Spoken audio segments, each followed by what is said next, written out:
Happy Saturday, almost Sunday. It's late. It is 11:40 p.m. on the West Coast, August 8th. Took a lot of naps today, so I am wide awake. But hopefully we're gonna finish this for sure this time. Conclusion to the true ending for this game. Last time we made our way into the library, and I may have looked up where to find that last light bulb because I was not getting it. But yeah, just a library segment. And it turns out that... Oops. It turns out that you can click on these books up here. I just didn't because they were past the glass, so I just didn't do it. But you know what? I guess you were able to click on it. Okay, 632415. And I assume that's what this thing is. Oops, what?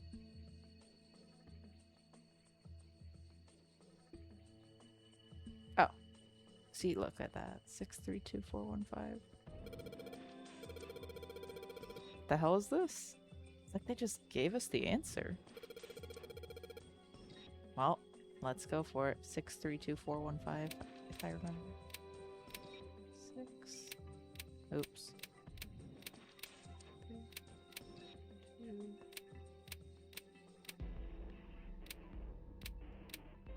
Why are the numbers the other way? Yeah, I didn't figure this out. Thank you, Clover. I did do it. That's how I felt the whole time. Like, all the characters, like, you did it. Good job. But it seems very sarcastic. And this one especially. I agree. Lock's open. Let's get the light bulb. Excellent, a light bulb. Now we can throw them in.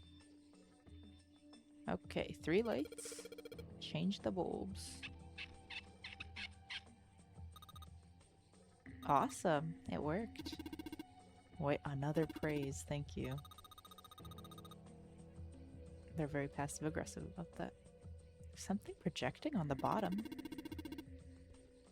These letters, they seem familiar. Shield Rake 5. Shelled Rake 5. Sheldrake 5? Oh. I think I saw the rest of this collection somewhere. Let's change it to novel view. I like novel view better. Yeah, I think it was somewhere around here. Let's go take a look. Okay. 7 and Clover walked off, leaving Junpei and Snake. I forgot about Snake. Sheldrake. Have you heard of him? Sheldrake, I mean. I feel like I do remember from last time we played. Yesterday. Junpei grinned. Yeah, Lotus told me about him. Never mind. That's where I know it from. There's a British biochemist named Sheldrake. He has a rather interesting theory. Morphogenetic fields, which relies on the theory of morphic resonance. Really? From Lotus, huh? Well, Clover also said something to me about that stuff. She did? Yeah, what was it? The ability to access a morphogenetic field is affected by a couple of things. The first is epiphany, and the other is danger. That girl. I told her not to tell anyone. You did? Why? Well... Junpei's eyes narrowed. Look, man, I didn't push it because we're in a hurry, but I'm kind of sick of this. How about you just tell me, okay? Tell you what? Don't give me that. About the experiment. Snake's shoulders slumped and he shook his head slowly. Ugh. He'd finally given up. Very well, fine. I'll tell you everything. You can But tell not us while here. we're working. Let's move to the top floor. Okay, sure. Junpei nodded. With that, they climbed the stairs to the top floor. Sat down in the chair. Getting comfortable? Snake was silent for a moment after they arrived, then finally crossed his arms and spoke.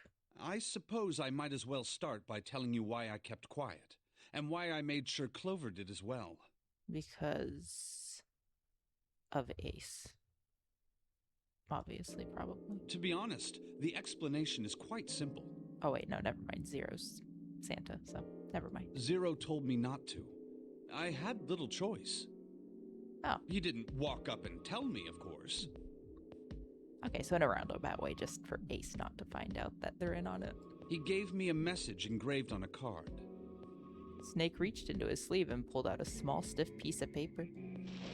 That's Braille. a Braille card. Wow. It looks just like the one you showed us earlier. So you had 2 cards. No, only one. Huh? What do you mean? I thought that card just had some rules for the nonary game on it. Yes, it did. And those were the rules I read you. However, they were not the only thing on the card. There was something I didn't read. Well, perhaps I should say, there was something I couldn't read. And that was? Tell no one of the events that took place 9 years ago. Tell, and I activate your sister's detonator. Uh-oh. It's a threat on our lives. Oh. Well, Snake nodded. Well, what about Clover? Did she get a message from Zero too? I don't believe she did.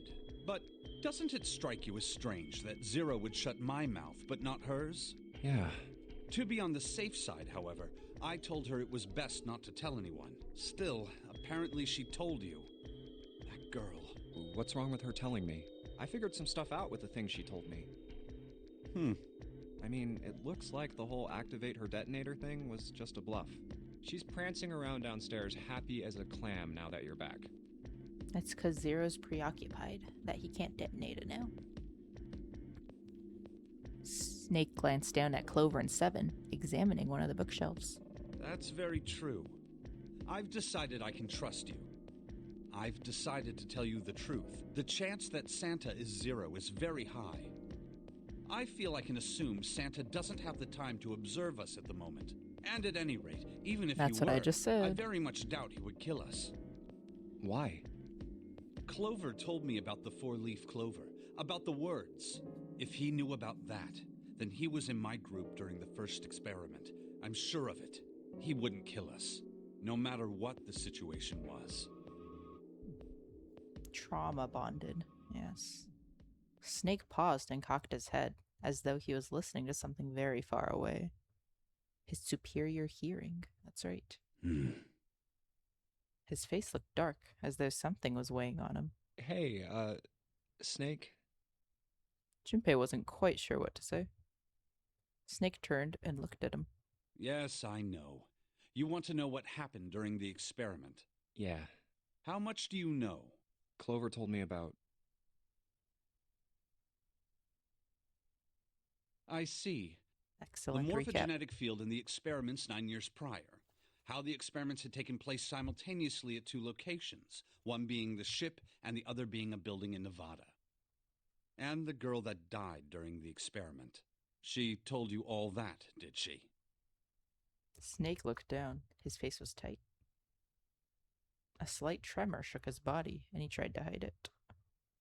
He was putting on a good front, but even Junpei could tell that he was holding back something deep and powerful. Like he's a zombie. He's also someone that died.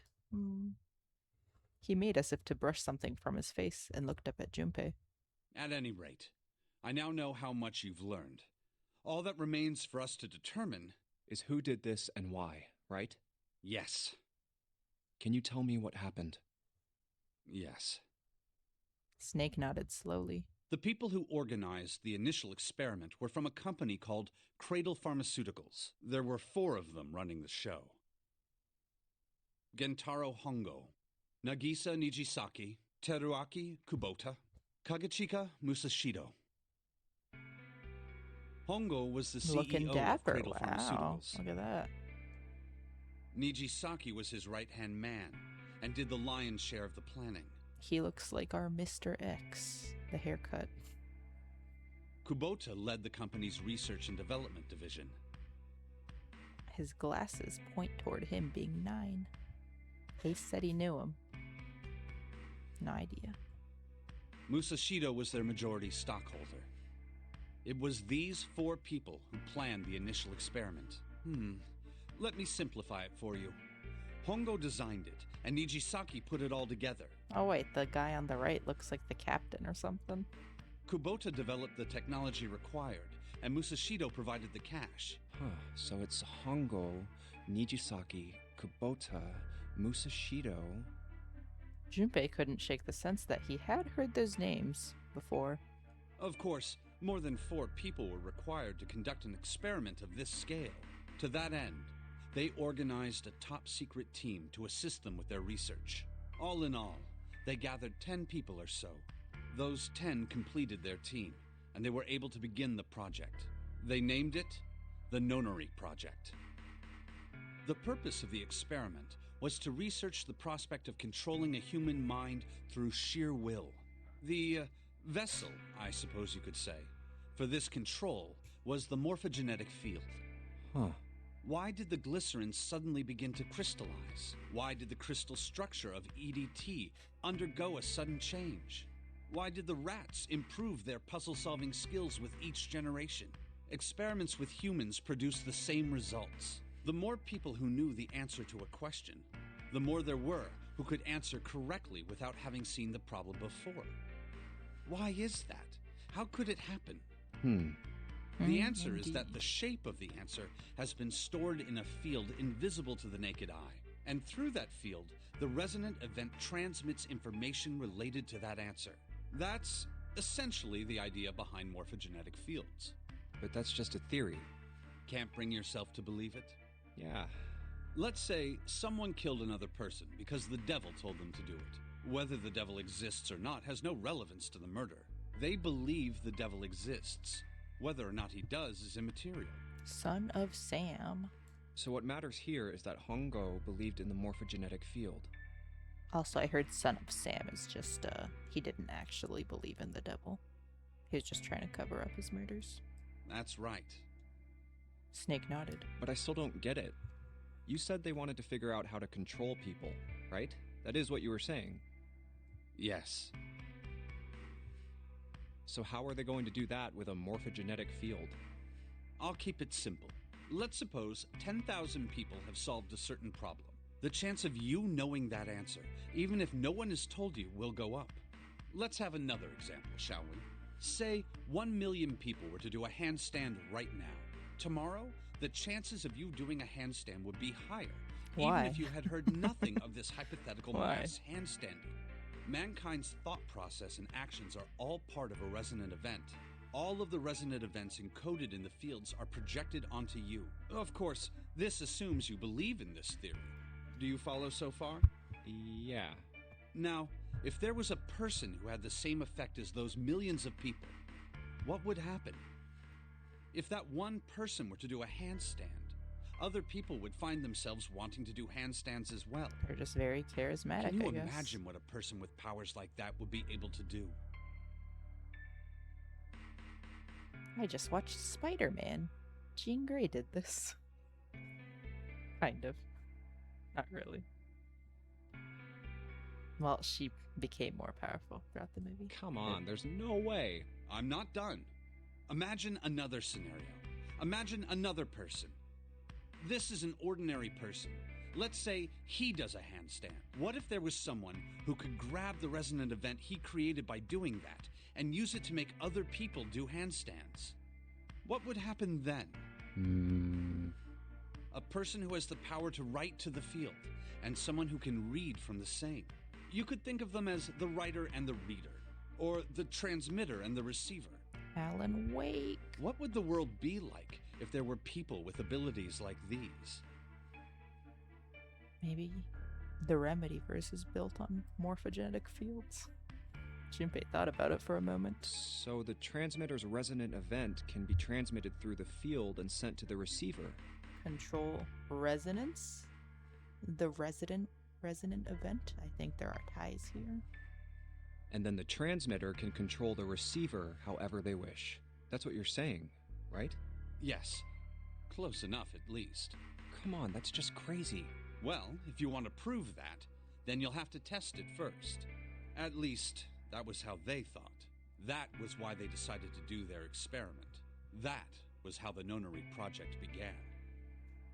Snake suddenly looked very serious.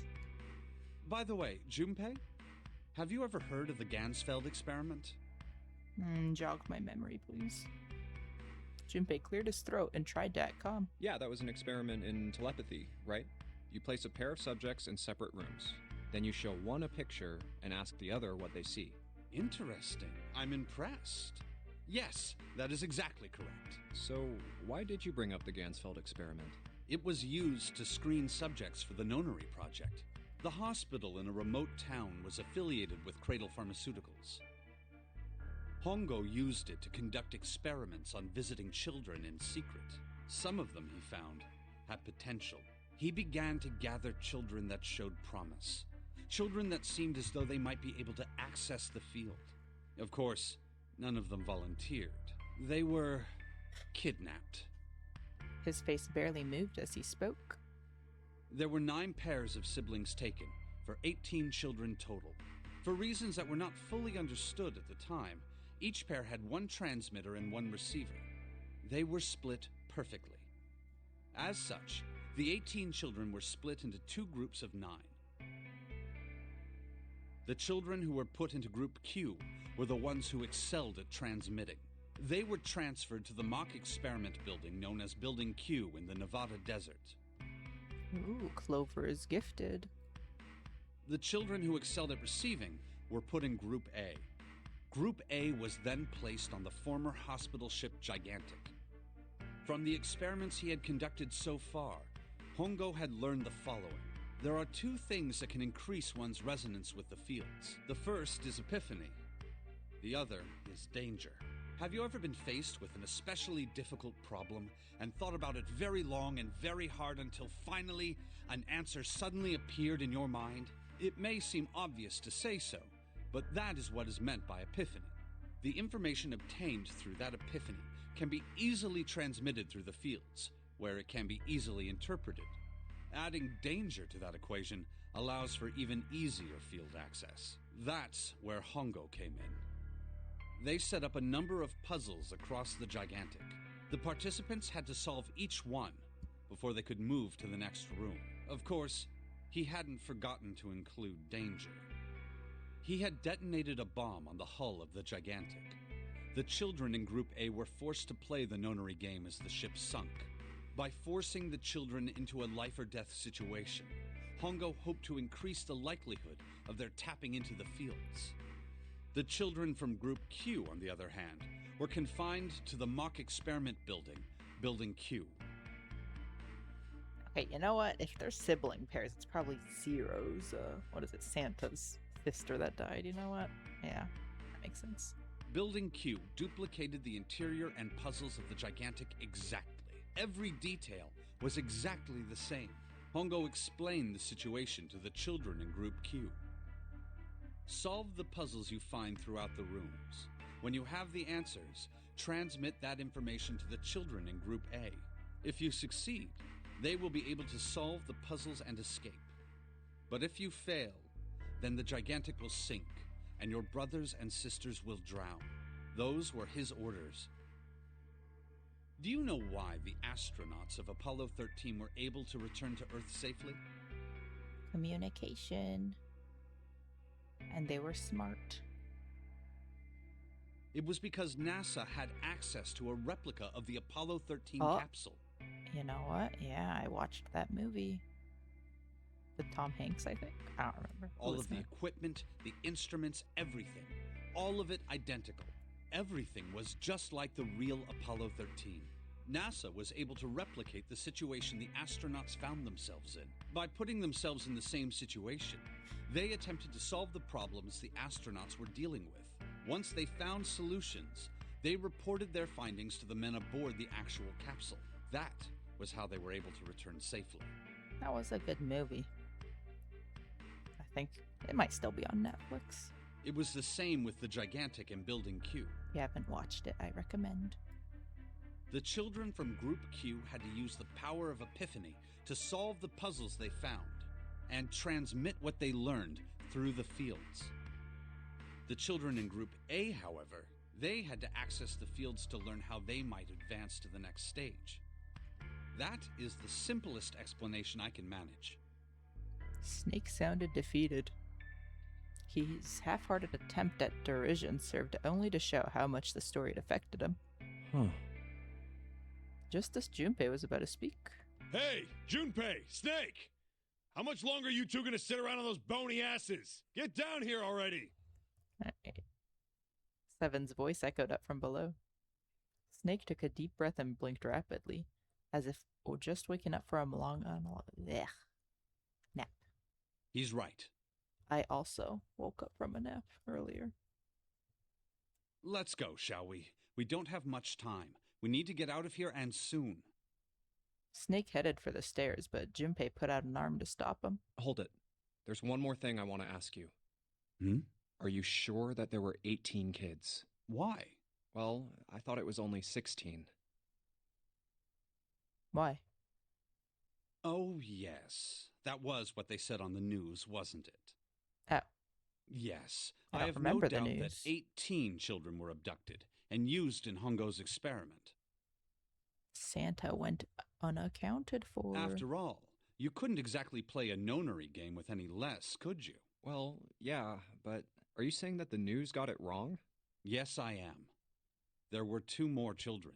However, they had no relatives that I'm aware of. I imagine no one filed a police report when they went missing. They were brother and sister, like Clover and I. I believe they had a distinct white hair. I wonder who they could be. The brother's name was Aoi. The sister's name was... Her name was... She died. Uh-oh. Snake couldn't bring himself to continue.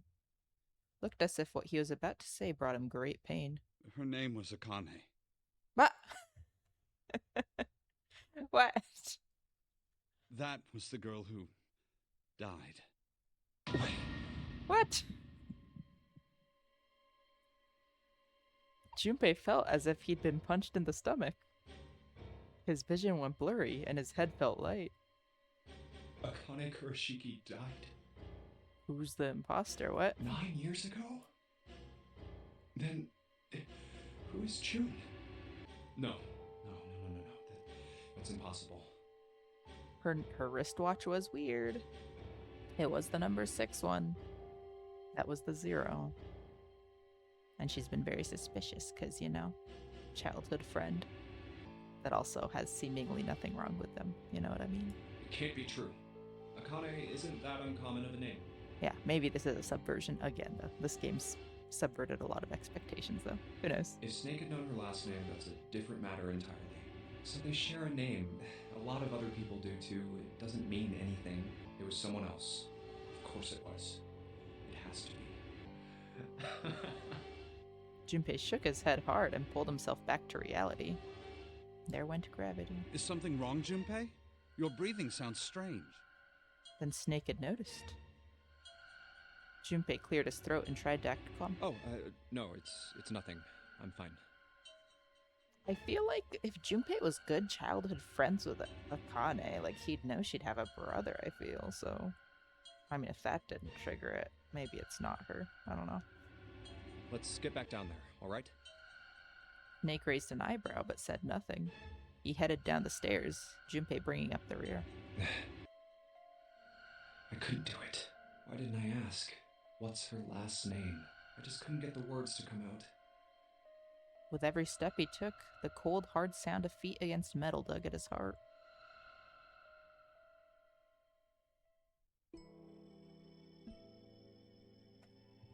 What? Oh, I'm just here. Okay.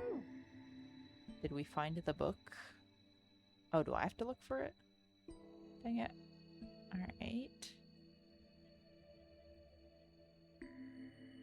They couldn't do anything while I was gone. Come on. Let's find it. Not the... Oh. Did we already do this? Oh, there we go. There we go. Sheldrake? That's it. That's what the shadows pointed to. But didn't it say 5 at the end of the shadow pit? That means we have to take the 5th book. No. Would you look at that, huh? Yeah. Oh.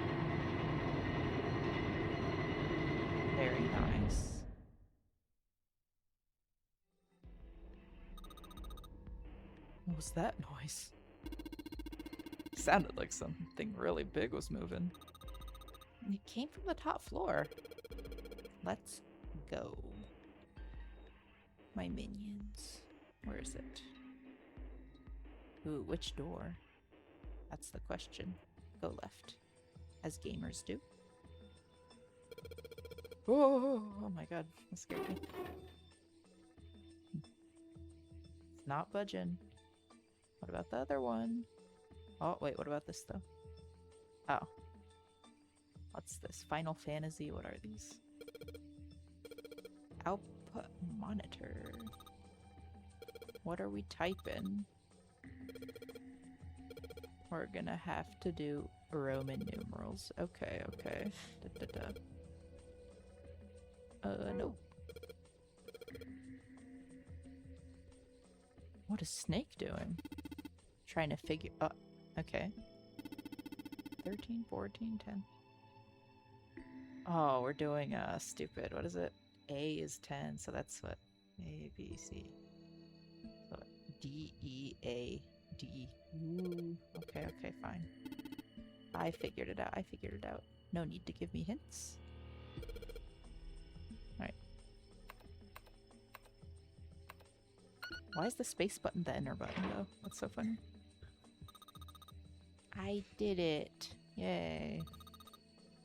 Thank you. Good job. Thank you. Hooray. Don't get too excited. The password was dead, remember? Just makes me think whatever's waiting for us isn't good. So what? You're such an old lady, jeez. You can't be worrying about stuff like that. I mean, come on. You got it to unlock. Let's go. Alright. Let's go left again. Why did I have to click on the handle? Still doesn't open. Alright. I guess it's the other one. Wow. Thanks, guys, for helping me with that. Come on.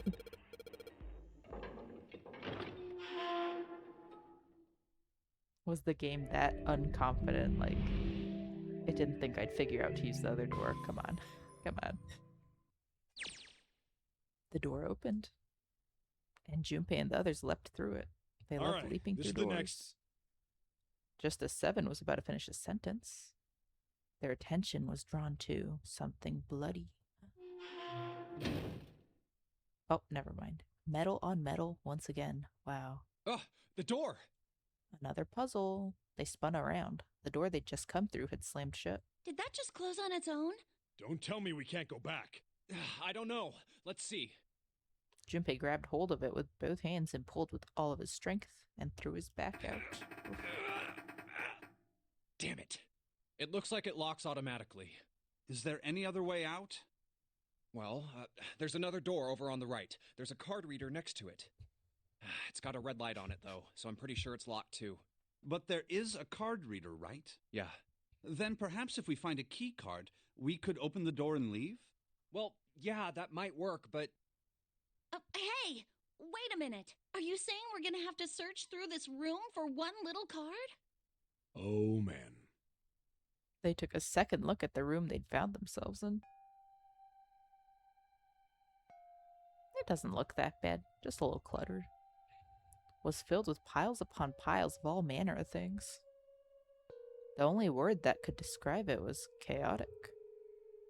It's like a tornado had passed through, followed by a giant who'd picked up and shaken the entire room a few times. Looks that way. Junpei's heart fell. No way! For real?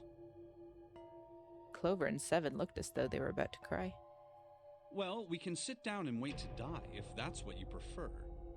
Great. I rather doubt that, however, so it would be wise to start looking. We haven't much time. Let's find that key card. Oh, and the Neptune key as well. We won't be able to get through the hallway without it. I forgot about that. Okay. All right then, let's begin.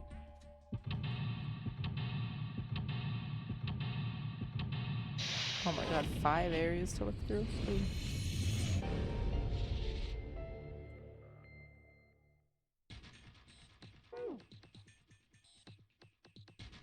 Ooh.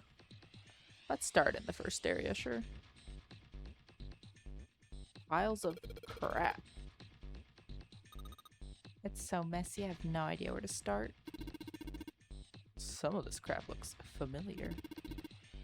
Yep, a lot of them are parts of puzzles we've solved. That's what I thought too. Zero's lab, huh? Alright. Let's take a look at his lab. Oh, really? Fine. The drafting board, huh? Oh yeah, this is we already solved this one. Yep, it is a nautical table. We just saw it. Sure, I'll take it. A ruler, a headlight.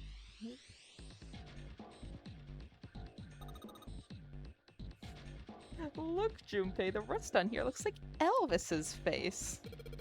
What do you mean? I don't see it. I don't even see a pattern. Great, maybe that has to do with Elvis's sideburns, who knows? Okay, sorry. Let's look at the nautical table.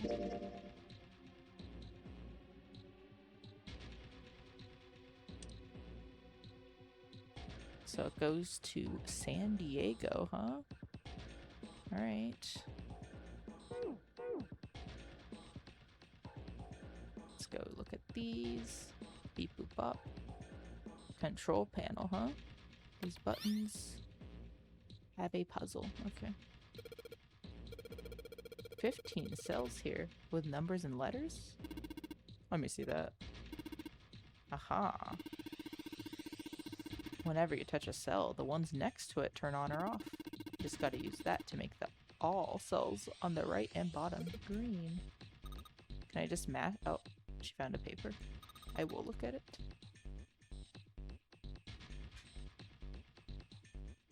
Alright, give it to me. Let me see it.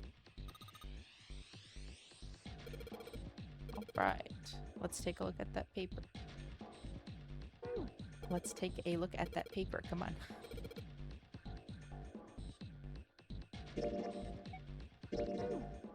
Wait, do I not? Oh. Oh, so it didn't actually give me anything. Boo. Alright, let's do it again.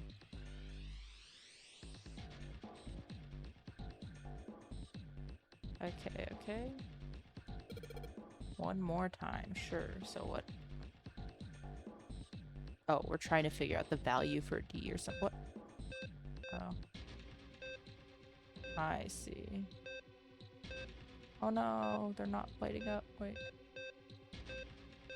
Oh my god, can I just mash these things? Boop, boop, boop. Boop, boop. Boop, boop. There's a pattern to this. I'll figure it out. Let me just mash these real quick.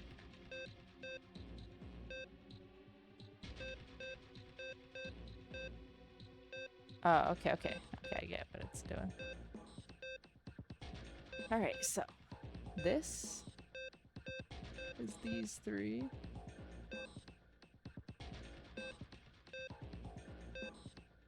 I'm not figuring anything out. I'm just... Oh.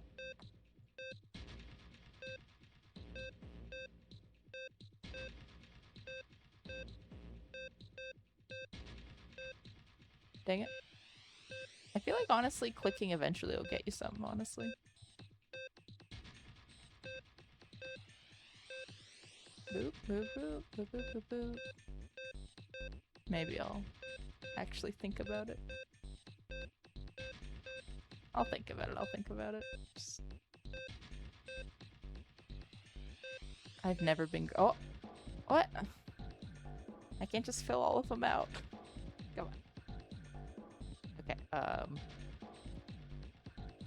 I guess I'll look at this and actually figure it out. So what? F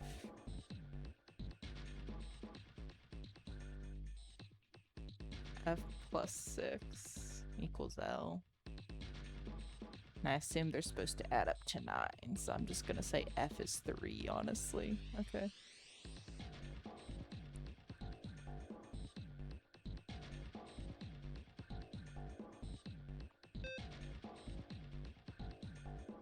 Well, F is 3. No, that doesn't work because B and C would be 0 then.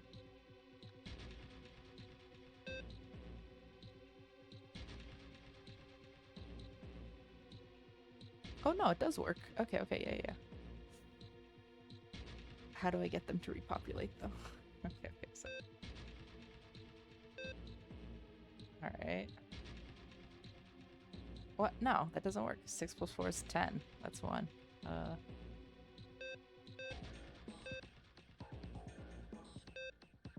Oh my goodness, what?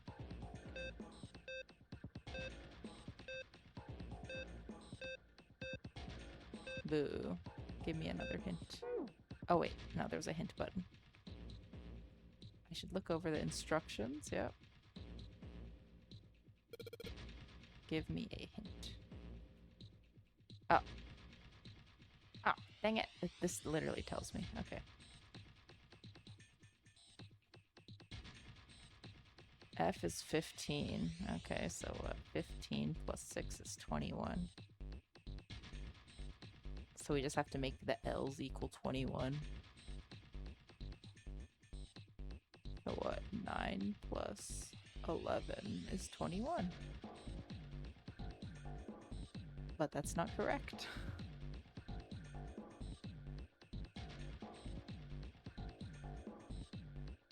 Right?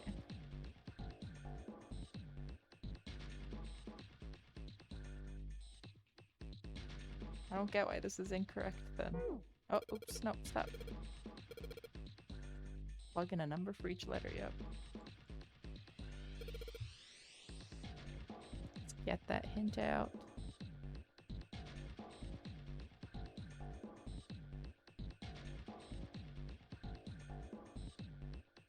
So let me do this again. 15, which is... So this equals 3. I don't know.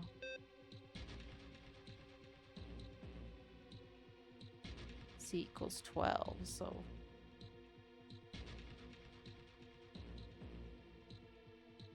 You know what? Yeah, I'm just stupid. Okay. I just couldn't add 9 plus 11. Alright.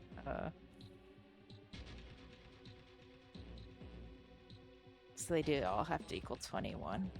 I just have to figure out how to press the buttons to do that.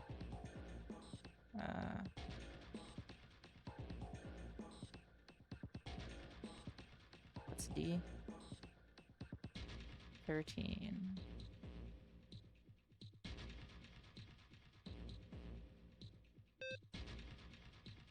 Okay. We do need the 1 maybe though.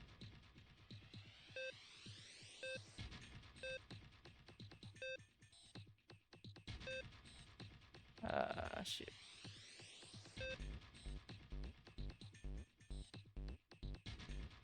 Oh, but this is 1. Oh, A has to be 10. Okay.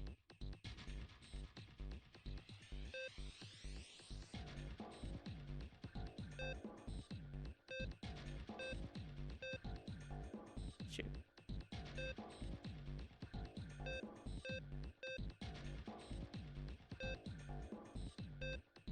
Oh my goodness, no. 41 is 3. So this needs to be... Yeah, we just need to turn this on. Uh-oh.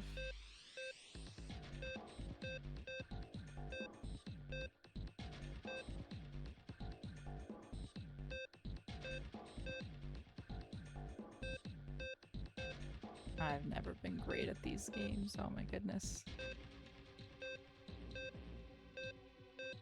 Just click around, yeah. Give me another hint game. Like I get what the answers are supposed to be. I just... Okay, so... That is correct.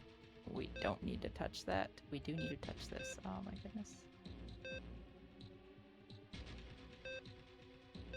Uh-oh, how do I get the 9 to trigger? Okay.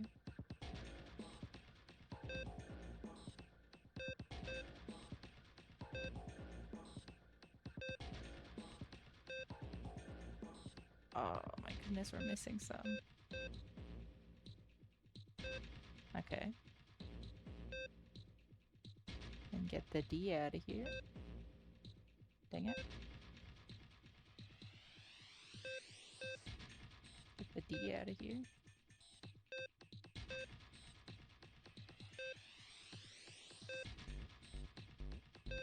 Oh my goodness. Ugh. I'm gonna get the B empty. Okay.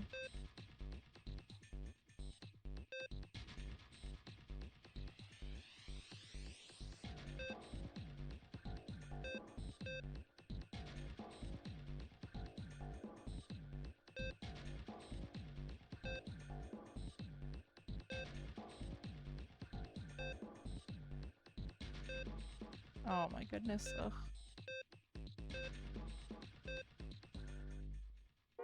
Yeah, I get the hint. Ah, my NPCs aren't talking to me anymore. What a bummer.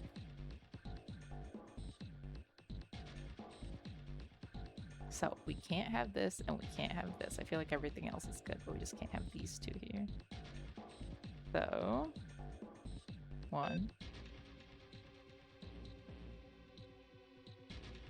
Let's deactivate that.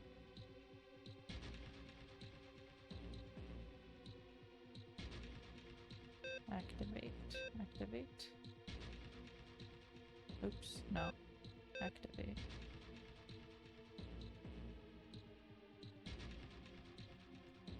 Activate, activate, okay.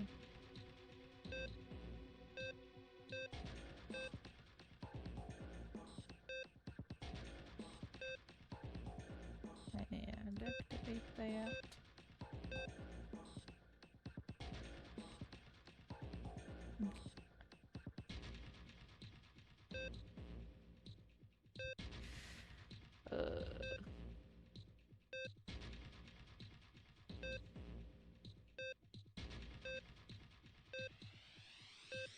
Oh my goodness.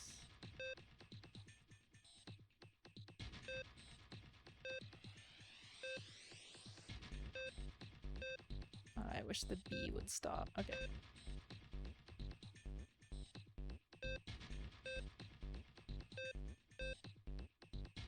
Oh, we're so close. Wait.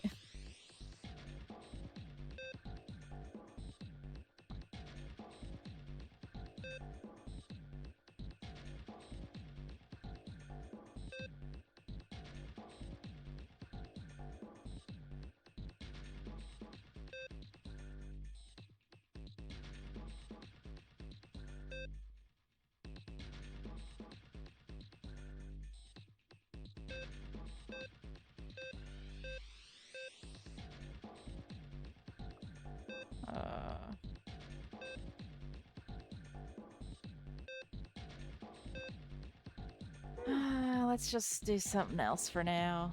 Figure that out last. Maybe they'll give us other hints. 3 monitors, yep. Let's get some keyboards. Let's get some of these wax candles. Can we not? Oh, they're probably pencils, you know what? Yeah, they're pencils. Can't grab them anyway. Some grooves. A mouse. Great. An oven. Nope, I don't know what it is. Neither does anyone else. Okay.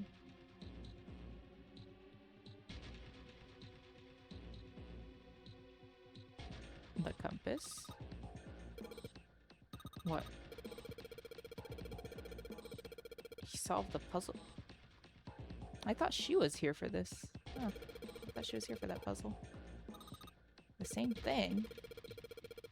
The nautical table. Match up the directions on the compass with the lines. Okay, okay. Yep. Yes, let me run through the instructions.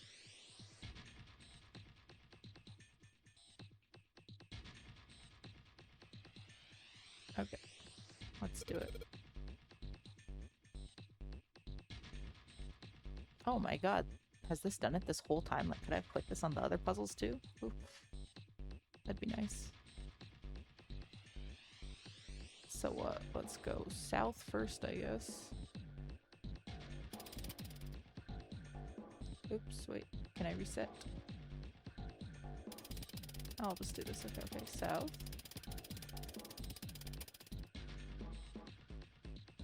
Let's go west.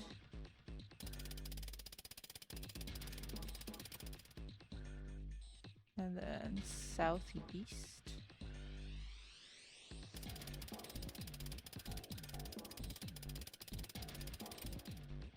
Close enough. Shoot. Yeah, okay, I assume that was close enough. Okay, let me restart that. Oops, the monitor's off.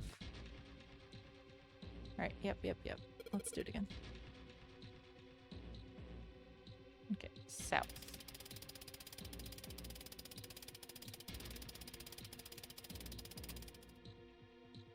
And then west.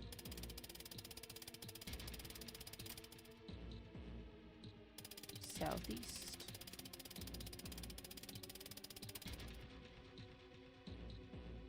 Northeast.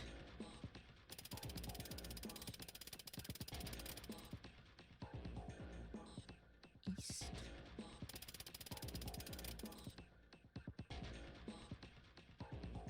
North.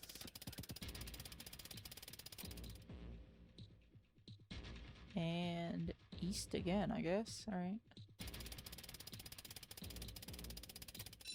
Hooray! I did it. Thank you. Don't call me that. If 7 called us that, Junpei would be fine with that. Let's check the monitor for something that came out. The big box by the hallway made a noise. Alright. Let's take a look. Oh, we're gonna have to pick this up. A helm emblem, huh? And we stick that in. Alright. Let's see, I'll throw that in. Whoa. Now we got more puzzles, okay. What's that? Looks like some sort of puzzle. Gee, you're not telling me, huh? What are the rules? Okay, when you touch a numbered area, that'll be selected. Touching a numbered ball will cause the ball to be moved to that area. You can't move the red ones. You can only move 3 to 5 in a single area. Check. Must match. Okay. That's it? Oh. Alright. Practice. What did he say? Oops. Oh well.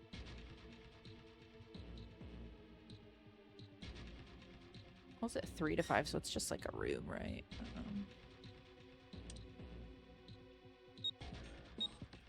Let's see, 6. Let's just throw some random numbers in here. Okay. Oops, I didn't mean to do that. Let's see, what if this equals 6? That'd be funny. So that's 10, 15, 23. That's 5. Okay. Maybe if we sub 6, 7. Okay. 11, 16, 24. And then we got... What is this? 11. Okay, that doesn't work.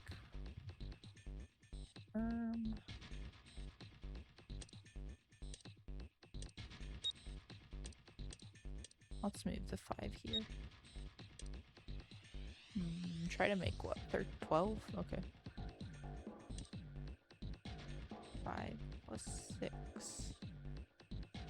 12 or 21, I guess.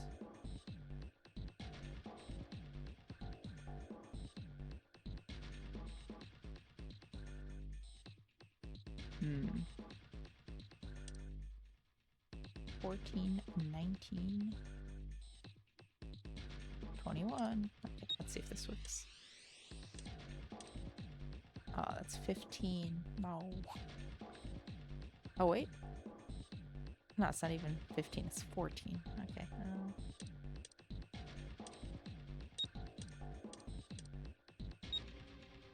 Let's throw in more randos.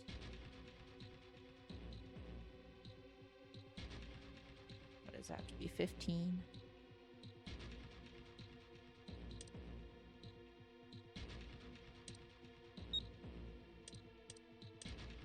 Wow, just odd and even numbers. That'd be funny. Was this 6? Oh no, that wouldn't work though.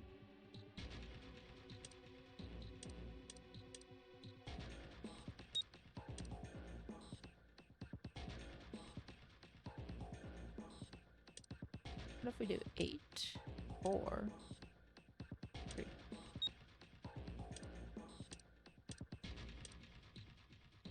And this is 7, 7, 14. Boo.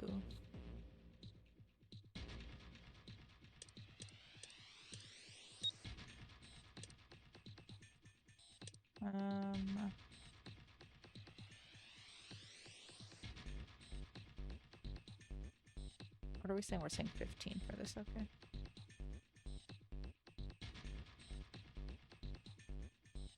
$15 or what's another one we could do, honestly?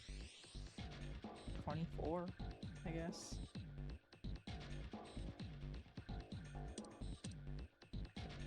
Yes. What about that? Oh no, I think we already did that, honestly. What about 6?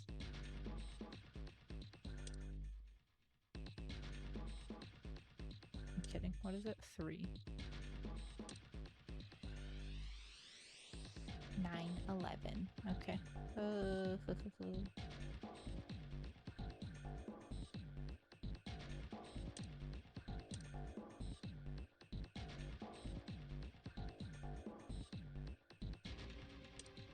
Hmm.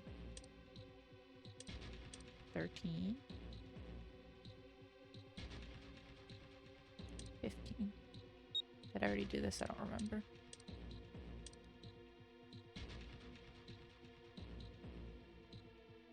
Nine plus 3 is 12. That is 22. Uh-oh. Is it even 22? Did I do that wrong again? Yeah, it's 20. Okay.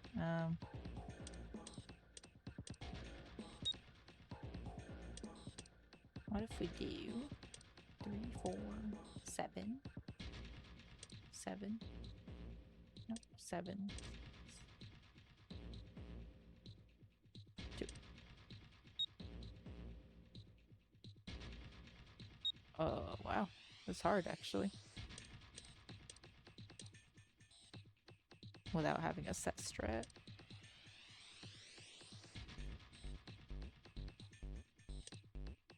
$13. 15.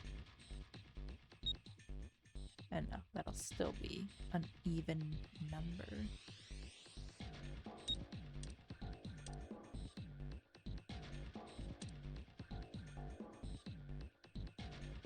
Six, 8.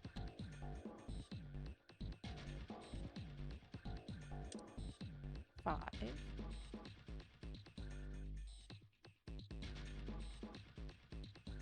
3. This is 24. That's 22.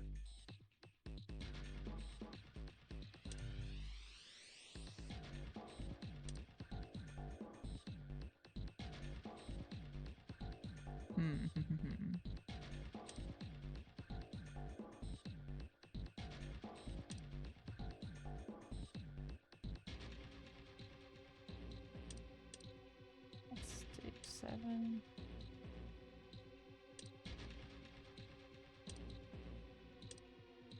11.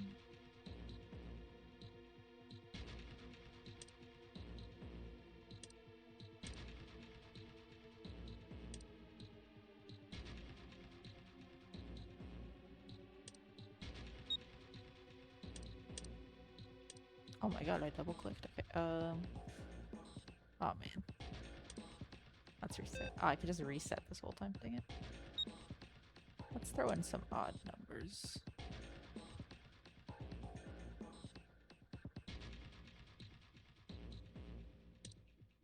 Do 6 plus 2 is 8 plus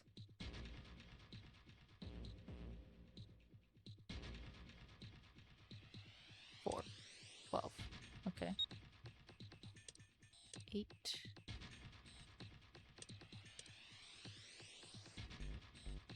6. 16 plus 7 is what, 23? Can I just check this? Oops. Okay. Okay, give me a hint. Yeah, this is hard. I know the rules, but... Yeah, I know the rules. It's just a little... Rubik's Cube in a, one of those kinds of puzzles. I have not been writing down what combos I've already tried. Okay, let's just try all the 3s. That's obviously not gonna work. This is not gonna work. And this wouldn't work. Okay.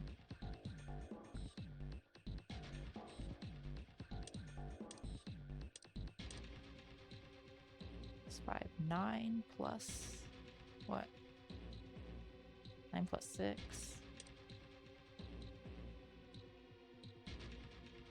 That doesn't work.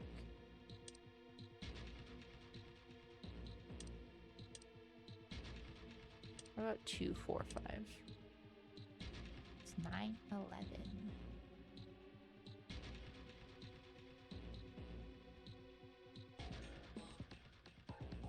18, 24.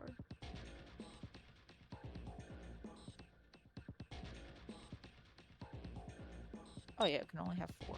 Okay.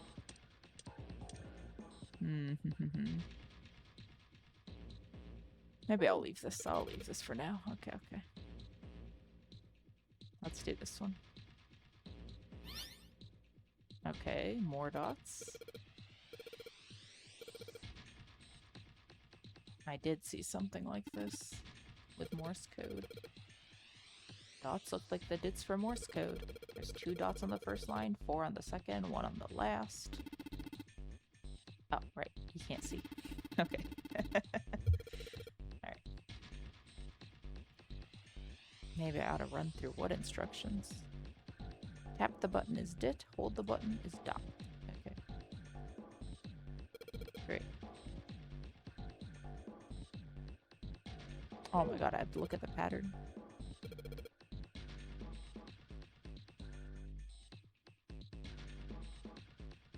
Okay, yeah.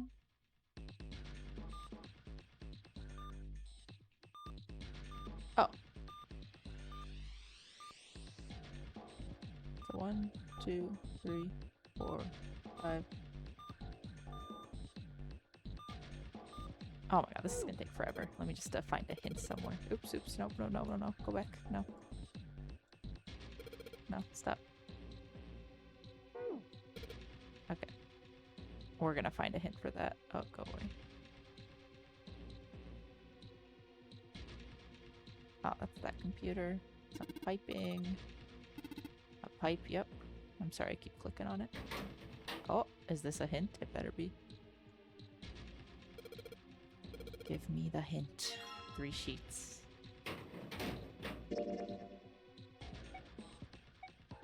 Oh my god. Alright.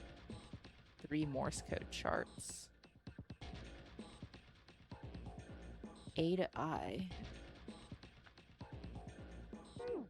Okay.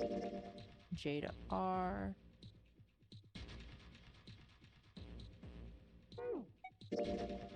S to Z, okay.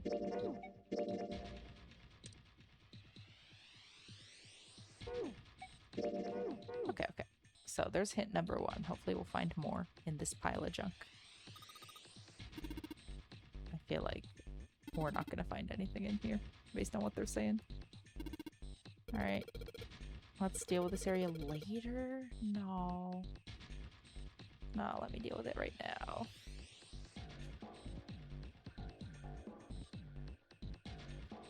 Okay, so we literally have 1 hint, and then the rest is figure it out.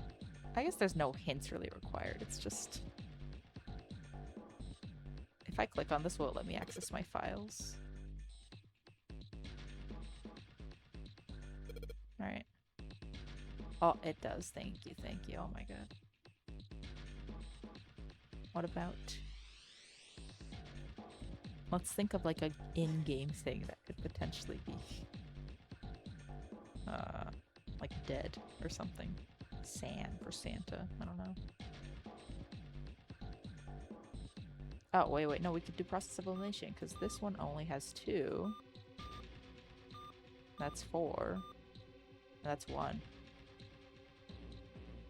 Okay, so it could be E or T at the end. A or I or M.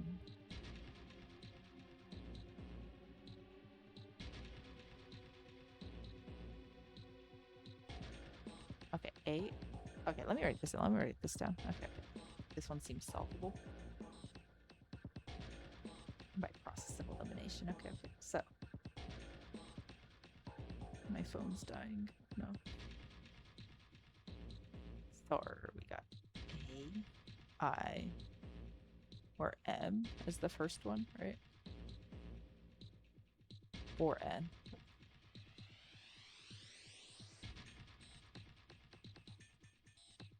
Okay, then we got T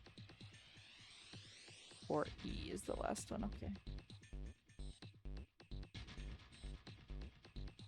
And the middle is like, go crazy.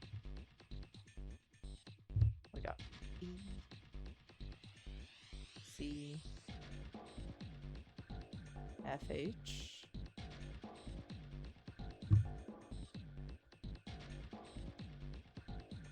J, L, P, Q.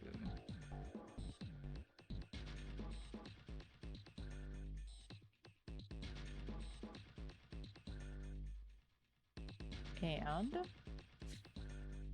V, X, Y, Z. That's a lot. That's a lot.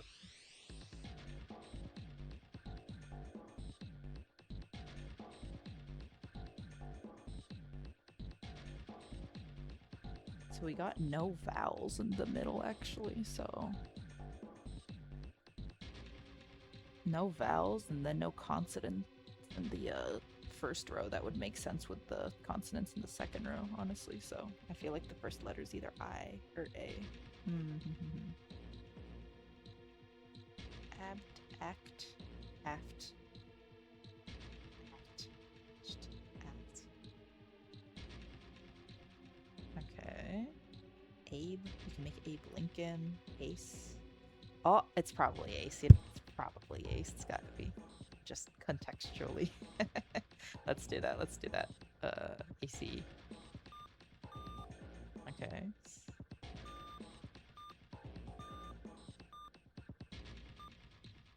Oh, it didn't work. Okay. I guess not.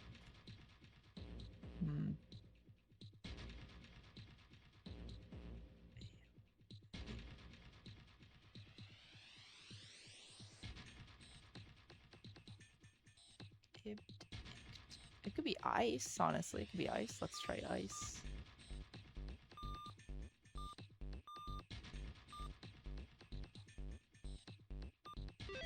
Yeah, okay, like Ice 9. Yeah. Okay.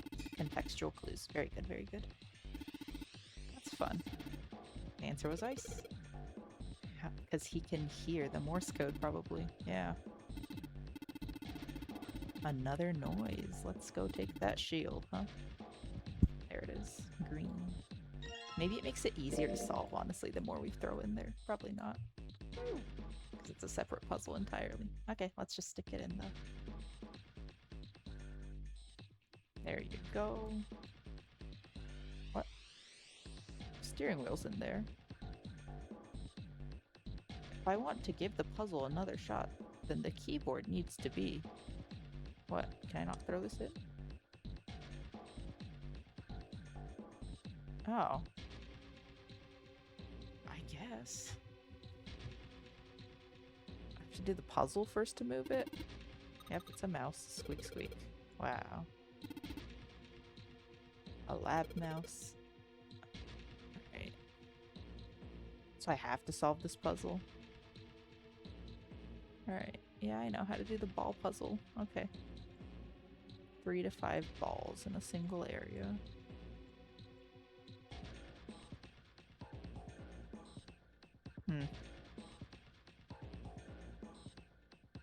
I guess I'm stuck doing that. Let's try it again. Okay. One more time.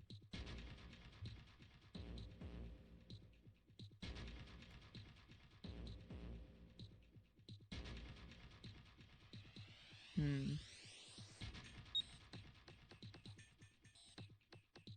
Yeah, the only pairing possible is like 3 and 4. Unless it's stupid. What if it was stupid? Oh no, never mind. You need 3 to 5. I'm kidding. Okay. um,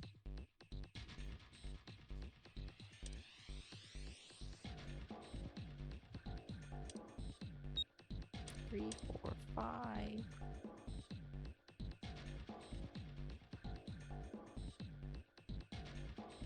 Which is 12. 8, 16.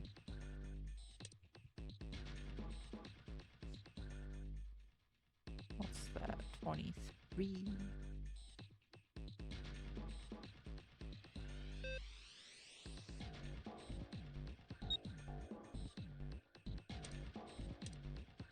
$11.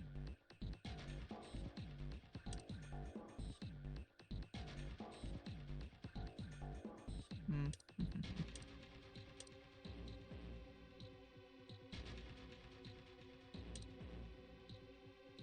What about that? No, we need 2 odd numbers over here, honestly. Try that. 8. Unless we're doing like 15, then we don't. But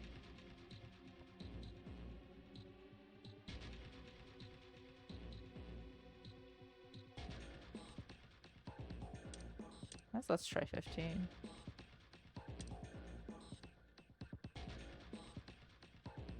Seven plus 5.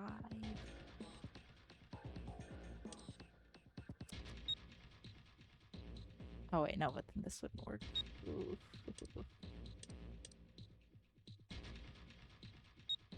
Hmm.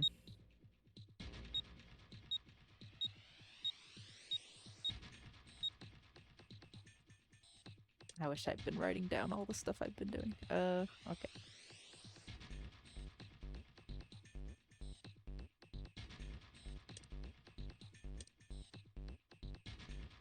Did I already did this pairing, I think.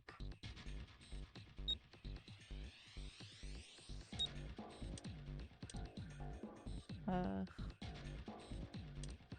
9. 6.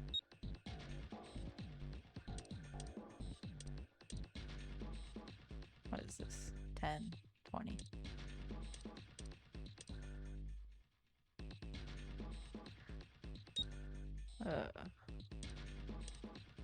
Let's go to the other one. I know the rules. I know the rules. Alright. Okay. This one's also tough.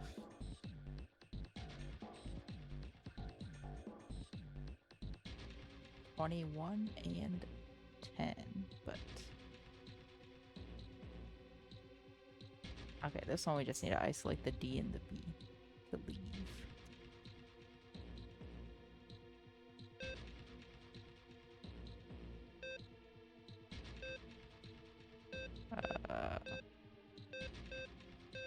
Shoot. Excellent start. Wow, okay. Maybe we could make this work. Let's throw this in, that in.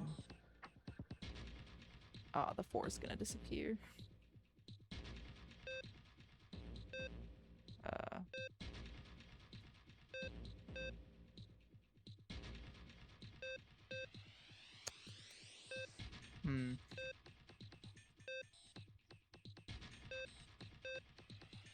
You know what? These puzzles aren't super important. I might look them up. The ice one was fun, but I'm not the best at these ones. Ugh.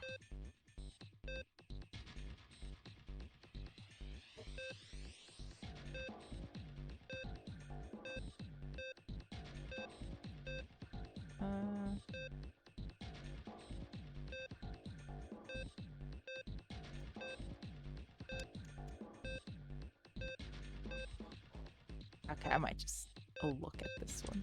Okay. Okay. Let's see. What puzzle is this? Okay. Library puzzle.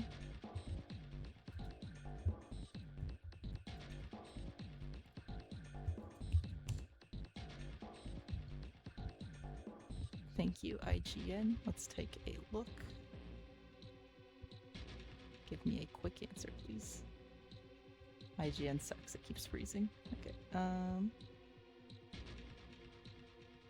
Oh my goodness, the website cannot be this heavy. Come on.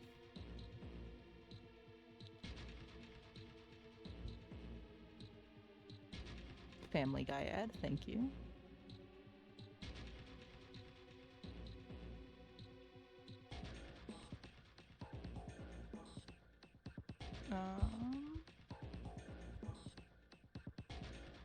Is this place a study? I guess this place is called the study. Okay.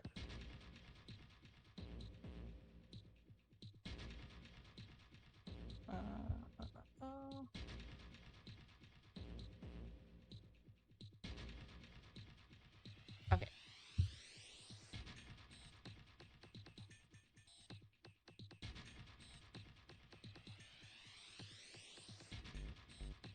What the heck?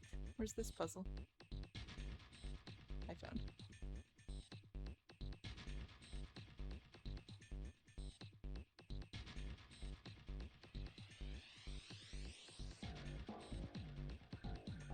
Okay, the IGN guide does not want us to cheat. Unfortunate.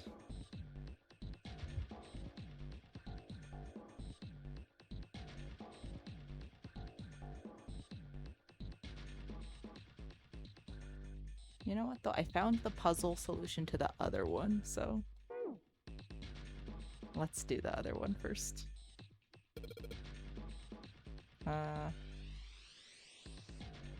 2, 3, 8, 1, but it said I couldn't move one. Oh my god, it said I couldn't move the red ones. I'm stupid. I have not been using the one this whole time. Come on. Okay. Well, the more I know. I have this up anyway. Let's just put these in.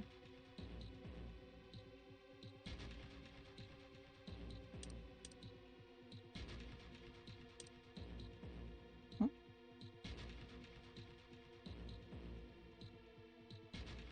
2, 3, 8, and 1, and 3, 5, 6, and 7. Why is that?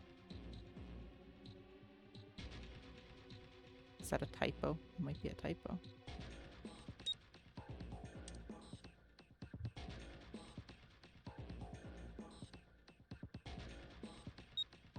Right. Yeah, that was a typo. There we go. Thank you. Nothing's happening because we need 3 more, of course. Let's throw in the second one, I guess. Might as well. No, we have to do more puzzles, Clover. Staying on the cross. Oh, I have to click on them? Oh, I have to do them in order? Alright.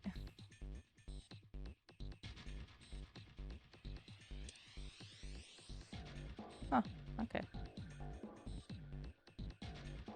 I guess we have to go back to this one. Unfortunate. Alright, alright. I know the rules to this one.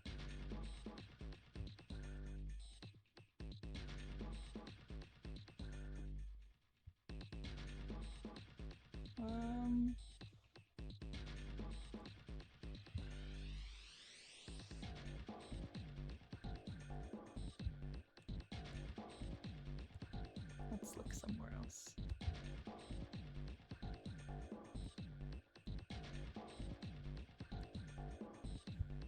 Okay, I'll just mash once for this one for a sec. It's taking too long to look it up. There has to be some sort of order to this.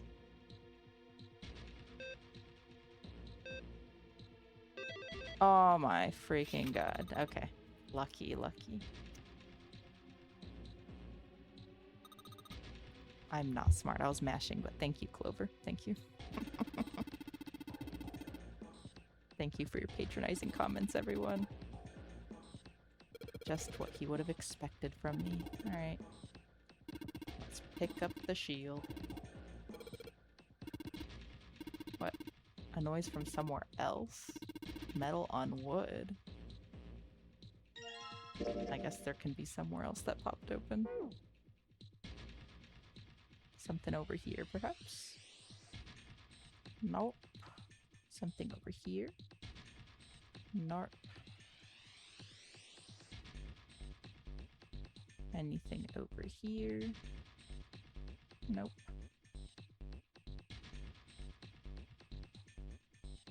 What the heck is this? Metal shutter. Alright. Let's open it. It's not gonna open, of course. Oh, it did. Uh-oh. Is this where that Alice girl is? Probably. Ooh. He's thinking the same thing I am. Oh, Snake's blind, of course. It's a coffin. Wonder if there's a vampire in it. Right. Oh, they don't know the Alice story in this timeline. Okay. At any rate, let's have a look around in the coffin. It's not gonna open, Junpei. Don't worry, don't worry. Don't worry, Junpei. It's not even gonna open. We need a keypad. Here we go. Never mind. It's empty. Oh man, there's nobody in there. Shit. Can't believe I was scared of something like that. What do you mean, nobody? Were you expecting someone? Ah, long story. Ask Junpei, huh? Well, I see the emblem. Two somethings. Oh. And a key. Neptune key, perhaps. Looks like we got a plate with an emblem on it. And the Neptune key. Alright. Let's go. Alright, thank you for the exposition game. Okay. I don't think I saw this, like, panel here, so I'm assuming that's what 7 meant by something opening, because... Unless I just didn't click on it, honestly. Okay, let's throw the stuff in, I guess. Alright, 1 through 4. This one. And what, this one? There we go, there we go. Another puzzle. More red balls, you can't move. Okay. Same rules. No, I don't care. I already remember the rules. It's been 2 seconds. Let's go.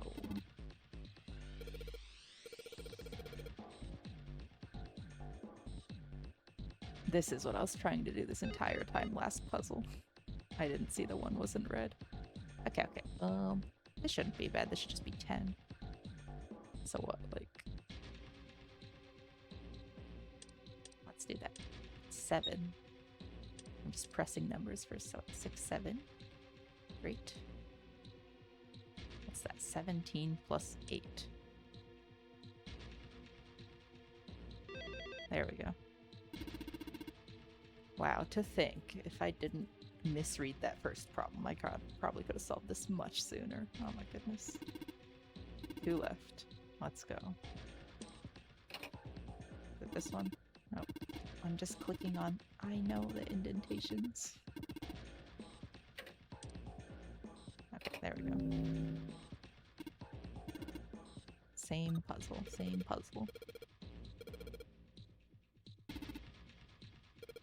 Alright. Let me solve the puzzle game. Okay. So what? It has to be... Oh, it can't be 7, so it has to be, what, 16 each one. 16. Oh my god, is it that easy? Wow. Wow, brilliant. Okay. Excellent work. One left.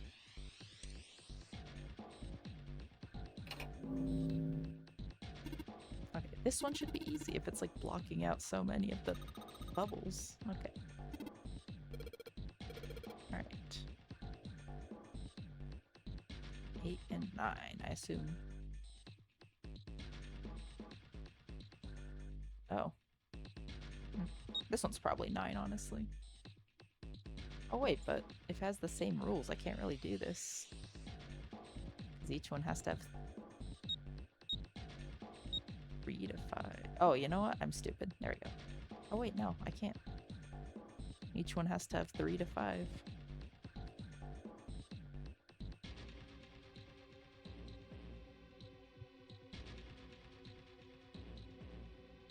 Huh, I wonder what it wants me to do. Let's see if the rules have changed. They probably haven't. Yeah, let's read them again, sure. Yep. Yep. Can't move it. 3 to 5 balls in a single area. That's so weird. How do I do it?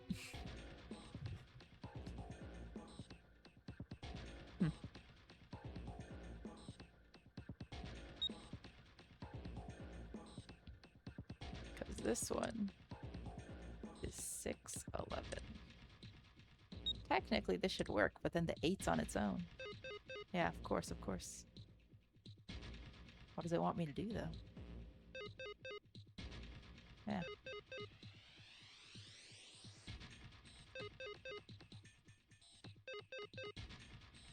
Huh.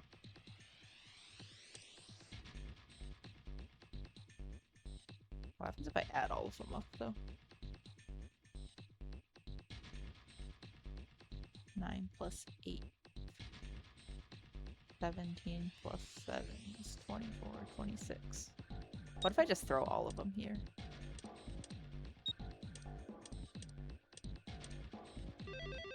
But 9 has 0 in it. That doesn't make sense. Oh well. Alright. Way to go. Thank you. Thank you. I'm very smart. Bottom left. Wow, a photo. A picture. Oh, and then Ace is gonna be in that photo. That's right. Nobody knows it's Ace in this route. And like I said earlier, I think Mr. X is the other dude. The mustache man's probably the captain. And honestly, number 9 is probably the scientist. That's my guess. In the drawer was a single picture. He picked it up. It was a photograph of 4 men. What the? Yup, yup. Involuntarily, Junpei's eyebrows shot up. He'd seen three of them before. What the hell is this? He's seen 3 of them? This man with a mustache on the right. Oh, you know what? He couldn't see Mr. X because he was blown to bits. He's the same guy we found murdered in the captain's quarters. He had the zero bracelet on his left arm. And this second man, with the glasses and a doctor's coat. He's the 9th man. The one with bracelet number 9. He died after he went into door 5. But this guy, the one in the striped suit. That's Ace. Oh man, that's Ace. Yeah, I guess it is. No doubt about it. 7 and Clover had come to peer over Junpei's shoulders. But what does it mean? What is Ace doing in this picture? Not only Ace, the 9th man and Cap too. Captain America, what's he doing here? As Junpei looked closer, he noticed the expression on each man's face. The smiles suggested they were close, at least to some degree. And they look happy, like they knew each other well. Why? How? How in the world are these 4 men connected? Snake's voice broke into Junpei's thoughts.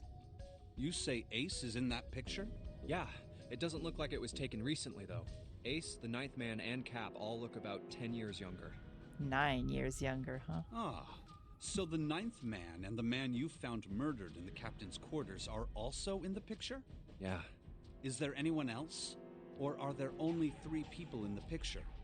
I'm afraid I can't see it. Do not be afraid, Snake. It's No, okay. there's one more guy. He's got kinda long hair, he looks smart, but a little cold. Okay. He's the only one I don't recognize. He was blasted to bits. Snake knit his eyebrows together. What's the date of the photograph? It doesn't have one. Did you look on the back? The back? Yes, the reverse. The other side. It's gonna say some corny like "to the future" or something. That'd be funny. Junpei flipped the picture over. Huh. There it was. Yep, okay. To be precise, it wasn't a date, but it was certainly significant. He read it aloud so that Snake would not be left in the dark. Praying for the success of the Nonary project with Nijisaki, Kubota, and Musashido. Nonary project. Nijisaki. Kobuta. It's Kubota. Kobuta means tiny pig. Little piglet. Musashido. Huh. Junpei immediately flipped the picture back over. Then the 4 men in this picture were the organizers of the Nonary game 9 years ago. Since Hongo wasn't mentioned, Junpei figured that could only mean he'd written the words on the back himself. That means Ace, the 9th man, and Cap were all responsible for making it happen. But I feel like I should be more shocked about this. It's almost as if that's just how things were always supposed to be. That their true identities did not come as a surprise was what Junpei found most surprising. Why? Why am I not surprised? Ace was the one in charge of the Nonary project. But then why? Why am I so calm? It's like I already knew. It's because you've been through this roof before. Look at all this. You've been through all this before, buddy. Ah, of course. I understand now. Junpei looked over at Snake. In his own confusion, he'd missed the dark look on the other man's face. Ace was the CEO of Cradle Pharmaceuticals. He was the one who invented the game 9 years ago. He was Gentaro Hongo. Ace is Hongo? Even as he asked, Junpei felt as though he'd already known. Almost as if someone had whispered into his head that, yes, of course Ace was Hongo. I had my suspicions from the beginning. Their voices were similar. Too similar to be a coincidence. I could never forget his voice. It was the voice of the devil. I couldn't be sure, though. After all, I had no way to check. I certainly couldn't ask him. Even if I had known, however, I would never have told you. Zero made it quite clear what would have happened if I did. Oh my gosh, I had no idea. Huh? I didn't know that Ace was Hongo. Oh, yes. I suppose you wouldn't have. Right, she was in Nevada. 9 years ago, you were in Building Q in Nevada, but Hongo was in the Gigantic with us. I know. That's why I didn't know what Hongo looked like. But why? Why didn't you tell me? I mean, I'm your sister, right? You could have told me. I'm sorry. I apologize for keeping this from you. But if I'd told you, Clover, you would have told everyone else.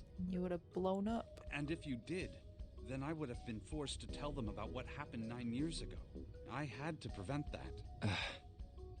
Clover and Snake's conversation wasn't of particular... was not interesting at all to Junpei, okay. He still couldn't make sense out of his strange feelings of knowledge. He was trying to organize his thoughts when he heard Seven's voice. Hey, Junpei. You think I could borrow that picture for a sec? Sure. That's who he was chasing into the ship all those years ago. He had no reason to say no, so Junpei hadn't put the picture over. Seven stared at the picture and began to mutter the 4 names of the project's leaders over and over to himself. Hongo, Kubota, Nijisaki, Musashido. His brow was furrowed and his face was flushed. Hongo, Kubota, Nijisaki, Musashido.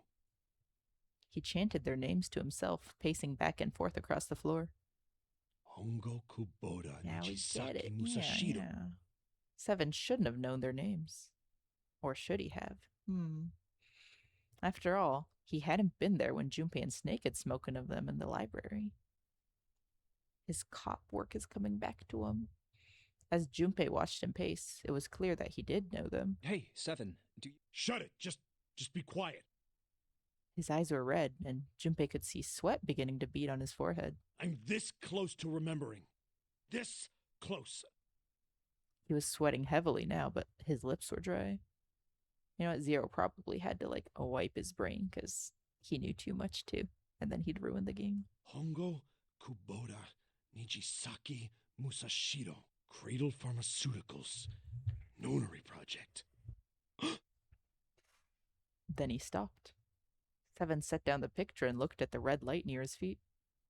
His eyes narrowed. Then suddenly, his eyes went wide and he shot up straight. Shit. What? What's wrong? Holy shit, this is nuts. What's nuts? I remember Remember what? everything. Everything? Yeah, I remember all of it. My memory's back. I remember Hooray. what happened before I got snatched. Seven's voice was filled with excitement. What? Shock and excitement had frozen Junpei in place, along with Snake and Clover. Let me tell you what happened. Seven hastily drew a shaking hand across his mouth and began to speak. Like Snake said, Ace is Hongo from the right. The other three are Musashiro, Nijisaki, and Kubota. Musashiro was the man with the cash. Nijisaki was Hongo's right-hand man. And Kubota developed the actual technical details of the experiments. Realization began to dawn on Junpei, along with a pressing question. How do you know all this? Come on, man, I told you, I finally got my memory back. No, that's not what I mean. I'm trying to ask you why you knew all this stuff in the first place, before you forgot it. Seven rubbed the scar on his chin. You really want to know? Of course. Me too.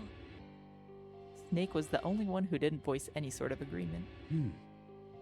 It looked to Junpei as if he was simply waiting to see where Seven's sudden recovery might take him. This is gonna take a while. Hell, it'll probably take me a good 3 days to tell you everything. Just tell us your profession, dude. It's a cop. Come on. Well, we don't have 3 days. Just give us the short version, all right? Short version, huh? The big man pulled off his hat and scratched his head. He made a face and put his hat back on. All right, fine. I'll give it a shot. No promises, though. Junpei and Clover nodded earnestly. I'm a detective. It's a little awkward to say this about myself, but you could probably consider me a lone wolf type. I hold to my own code, as I think doing what's right is more important than doing what you're told. It's what they all say. That's why I followed my gut that night. A slim lead brought me to the wharf. It was 9 years ago. The wharf had been cold as fuck, and I could barely see squat. I was investigating a mess of kidnappings, all of them children. It all had one thing in common. A history of visits to one particular hospital. That's very funny that the censored photos are literally like actual people's photos that are censored instead of cartoon people photos. A hospital under the management of Cradle Pharmaceuticals. My investigation had turned up evidence that Cradle had been involved in the kidnappings. After a little sweet talking, I managed to finally get a real lead from someone inside Cradle. My source told me this. Tonight, a ship is set to take the children to a large passenger liner docked offshore. So I headed to the wharf. You know what? That was probably Santa who told him that. In the shadows, I searched the harbor until I found the ship he was talking about. There was a bunch of movement near it. Men in black suits, many of them carrying large bags. Bags. There was something about the way they moved, there's no doubt about it. There were human beings in those bags. I moved before I realized it. I came out of hiding. with my This is gun kind of over the my same hand. story he told us when we were in the other room with Lotus, Don't move. honestly. I felt metal touch the back of my head. Drop the gun.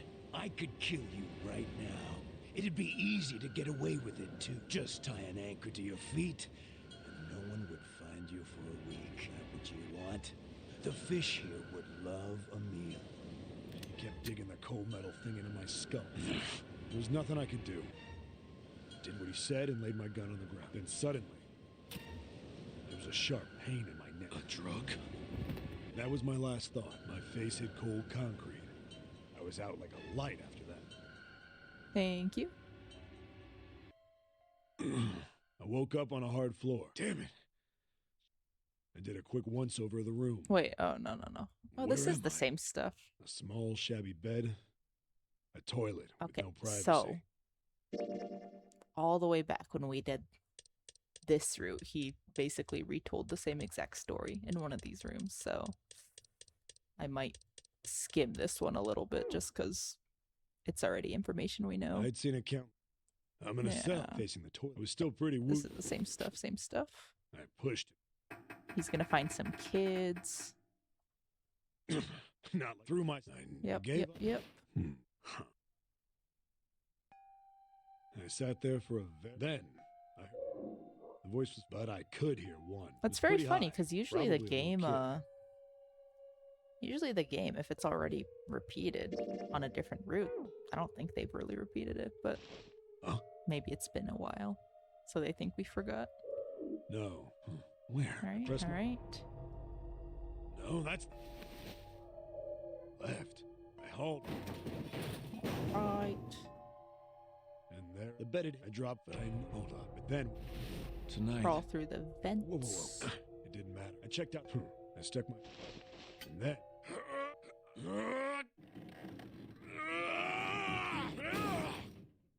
Arkham Strat. Okay, okay. I finally sweat. The first wind, I went from crawling and I'd been in the thing. A massive sound nearly. Then. Oh, this is new, I think. This one's new. This one's new. I think it, like, cut off here. Like, just around here last time. I think this is all new. Oh, that's double the time what we got.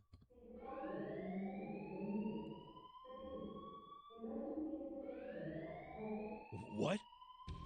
I wasn't sure what it meant, but anything with incinerator is bad news. Then, almost as if that was a cue, I heard a mess of young sounding voices. A bunch of them were straight up screaming in terror. And all the sounds together made a howl that made the hair on my neck stand straight up. Damn it! What the hell is going on here? I scrambled through the duct as fast as I could. I made a giant racket, but I didn't care at that point. I soon found a metal door on the left side of the duct. The kids were screaming on the other side. I found it. I yanked the handle and threw the door open. I almost ripped the metal off its hinges. What the hell is this place? I couldn't believe what I saw. I remember this, though. I just don't remember him talking about the incinerator. The room had a dome up top, and there had to be about 9 walls, all the same size. Up in the ceiling was an upside-down funnel, almost like a chimney. I looked down. There they were, the kids I'd been searching for. There's Santa. They all gawked up at me, suddenly His white silent, hair. for the moment, from surprise and fear. And there's 7 right there, probably. Scared of the room or me, I couldn't tell. Not 7. Probably That's both, Snake. actually. Not like I can blame them running into a mug like this when they're already scared shitless. I snorted at my own dig at myself and turned to the kids. And I bet the blue one is Lotus's kid, just because the color scheme, and that one's probably Akane. I Don't worry, know. kids, I'm not your enemy. I'm one of the good guys. All of them stood there. That's what they all frozen. say. Well, except one. He was a boy, slightly older than the others, in a private school uniform.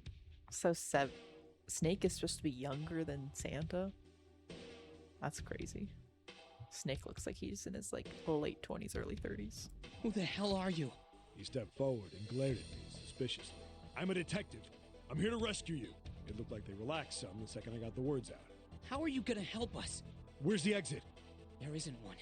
The doors we came in through won't open, and the door over there... He kind of cut himself off.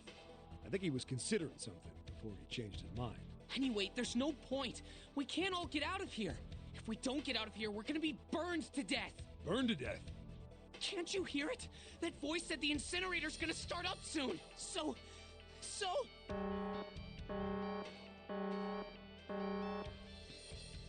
The voice spoke again. Incineration will begin in 15 minutes. They only had 15 minutes. I looked back down at the kids. Looks like a good 20 or 30 feet to the floor. No way I could pull them up. Too big of a distance for any of us to reach. What the hell was I gonna do? But wait right there. I'm gonna be right back. What? Where is he going? Are you just gonna leave us here? They just got frightened again. I'm not the best at that kind of thing, but I tried to reassure them with a smile. Don't worry, all right? I'll be back, I promise. So just stay calm and wait right there. Got it? I didn't wait to hear them respond. There wasn't time. I had to hurry. Well, as fast as a guy could on his hands and knees. Didn't take me long to get back to my cell. Still no way out of there, but I had a plan. I needed something from the room. When I got it, I dove back into the hole and took off towards the incinerator. Then... Sorry to keep you waiting, guys.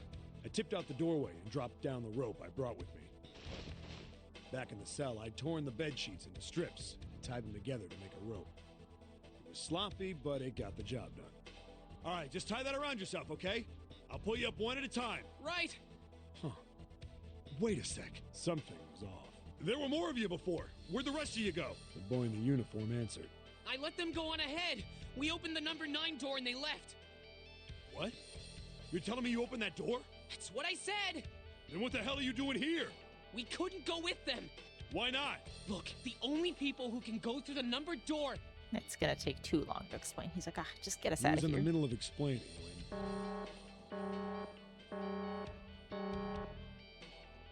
Incineration will be 5 minutes. The wall shook a bit from the voice bouncing around.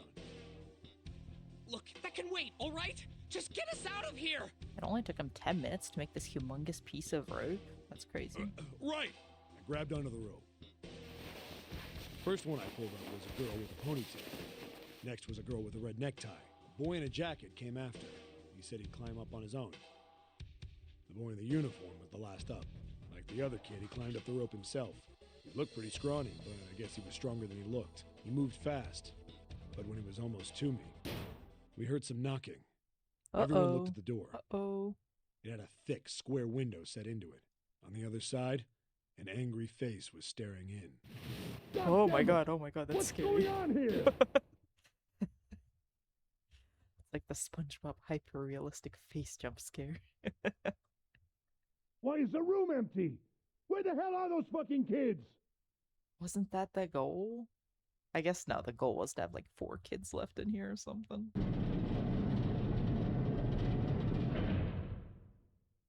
The door opened, and a man stepped in looking half mad with fury. I recognized his face. I saw him many times in photos during my investigation. The man's name? Hongo. Was Gintaru Hongo, the CEO of Cradle Pharmaceuticals. Hongo saw the boy hanging from the rope. Yeah! It was like he was an animal. He lunged for the rope. Hurry! I know! The boy in the uniform booked it up the rope. You son of a bitch! Get back here, you little shit! 15 feet. 10. The second I could reach the kid, I grabbed him. I hauled him up and tossed him into the duct behind me. No! No! Hongo had lost it. His face didn't even look human. It was like the bastard pulled off his fake face. He was really a terrifying devil or some kind of damn monster. I quickly reeled in the rope, leaving a furious Hongo yelling at me from the floor. You fucking bastard! You won't get away with this! How dare you compromise this experiment! Experiment? What experiment?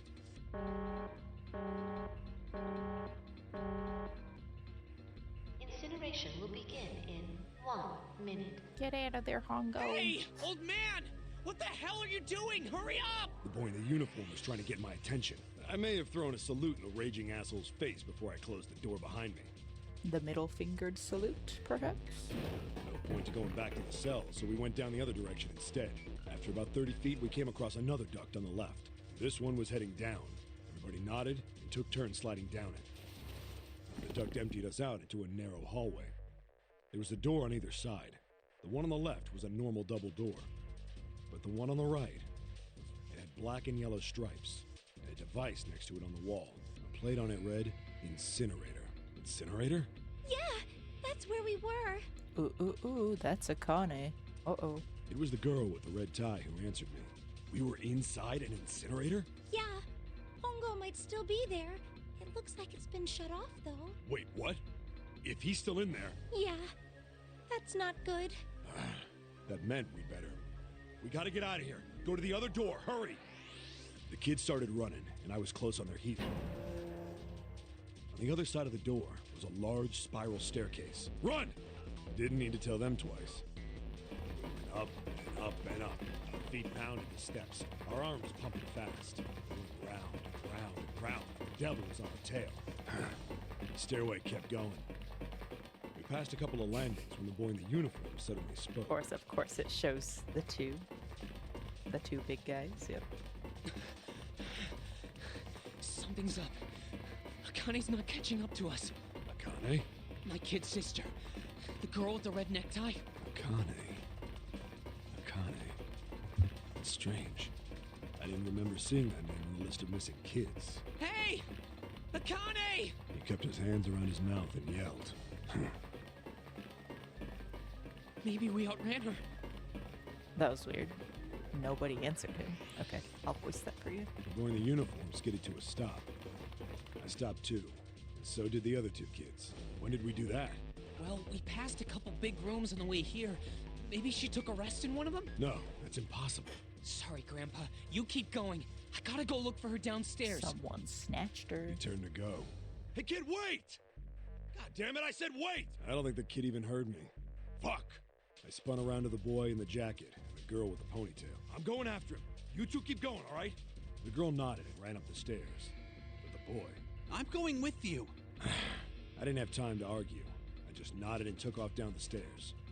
I could hear him following me. We ran all the way to the bottom floor, calling for her. Akane was nowhere to be found. God damn it, where the hell did she go? I could tell the kid was frustrated. And then suddenly... Help me! Somebody help me! We heard a girl's voice. Uh-oh. Akane! The boy in the uniform threw open the door and leapt into the hallway by the incinerator. We rushed in after him. I couldn't for the life of me believe what we were seeing. She got burnt alive? That bastard never Hongo mind. had Akane by the arm and was forcing her into the incinerator. Come on, Yeah, she is gonna get burned alive. No! I don't want to! Let me go, please! Let go of me! She planted her feet squarely on the floor and was struggling to get away. But Hongo was bigger and stronger. She wasn't gonna win. Akane! My brother roared with anger and charged toward Hongo. Help me! Ah! You're too late, idiot! Hongo lifted Akane bodily into the air and threw her, still fighting him, into the incinerator. Before we could even blink, Hongo had leapt through the door after her. We saw him land inside. And then, the door slammed shut. We ran to the door. We did everything we could think of to get the thing open. But Ah! Fuck! It's no use! The goddamn thing won't move an inch! he started slamming his fists against the door. He was close to shattering his knuckles with how hard he pounded on it. Akane! Akane! Are you okay? You came back! Her voice was muffled, but all of us could hear the sheer terror in it. What should I do? I think I'm trapped in here! Where's Hongo? He went out the other door! What? Warning. Is it gonna restart at 18 minutes or is it gonna restart at like 1 minute? Warning. Emergency incineration command has been acknowledged. Automatic incineration will take place in Oh, 18 minutes. minutes. Please evacuate the incinerator immediately. Repeat. Emergency incineration command has been acknowledged. Are you fucking kidding me? It's the same damn thing! Are you there? Yeah, we're here. Just hang on, all right? We're gonna figure out a way to save you. His words would have seemed like a sick joke to her if she'd been able to see how white and bloodless his face was right then. Could they perhaps not go back the way they came? Into the vents? Incineration will begin in 17 minutes. Please! Please help me! I'm really, really scared! I don't want to die, please! I don't want to die! I don't want to die! It's gonna be all right. I'll figure something out. I promise. I promise, okay? You hear me? I promise. It was torture listening to her sobbing on the other side of the door. Her brother was nearly crying himself. He could only stand there, fists clenched so tight his knuckles were white. Maybe that's why he had no qualms holding the gun to June's head, because he knew that wasn't the real June. I don't know.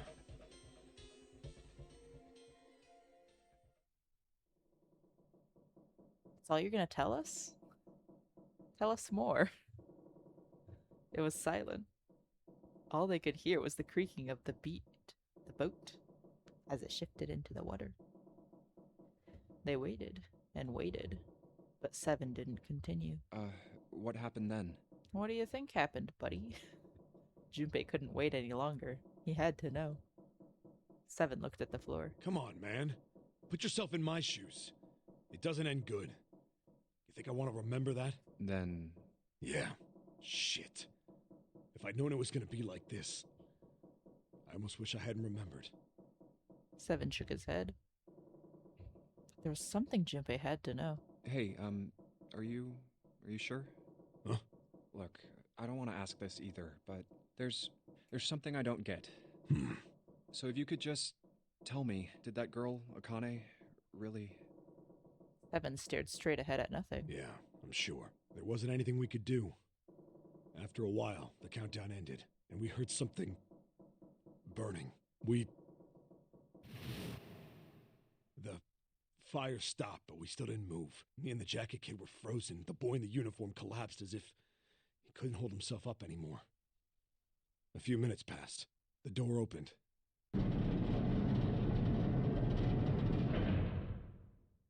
Crispy. The boy in the uniform tripped over his own feet running in. We followed, too numb to speak. The air in the incinerator was hot. Every breath made my lungs feel like they were on fire. It was like standing on hot asphalt. The air was wavering, and in the middle of the room, there it lay. The kid's legs were shaking so bad, I don't know how he managed to walk. I couldn't see his face, but his body somehow looked empty. Finally, he reached it. He fell to his knees as his legs gave out on him. And then...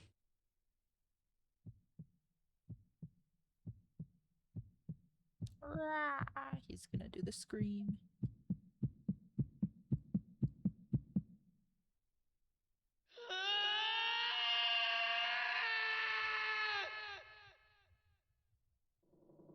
Seven out of 10, thank you. Junpei felt a cold lump form in the pit of his stomach. A feeling of sickening anticipation washed over him. He could feel his body shivering. But what about June? Ooh. He desperately did not want to know the answer. He feared he already knew, but he had to ask. He had to know for sure. Can I ask you one more thing? What's that? The girl, Akane. What was her last name? Why would you know that? What does it matter to you? Just tell me, okay? Please?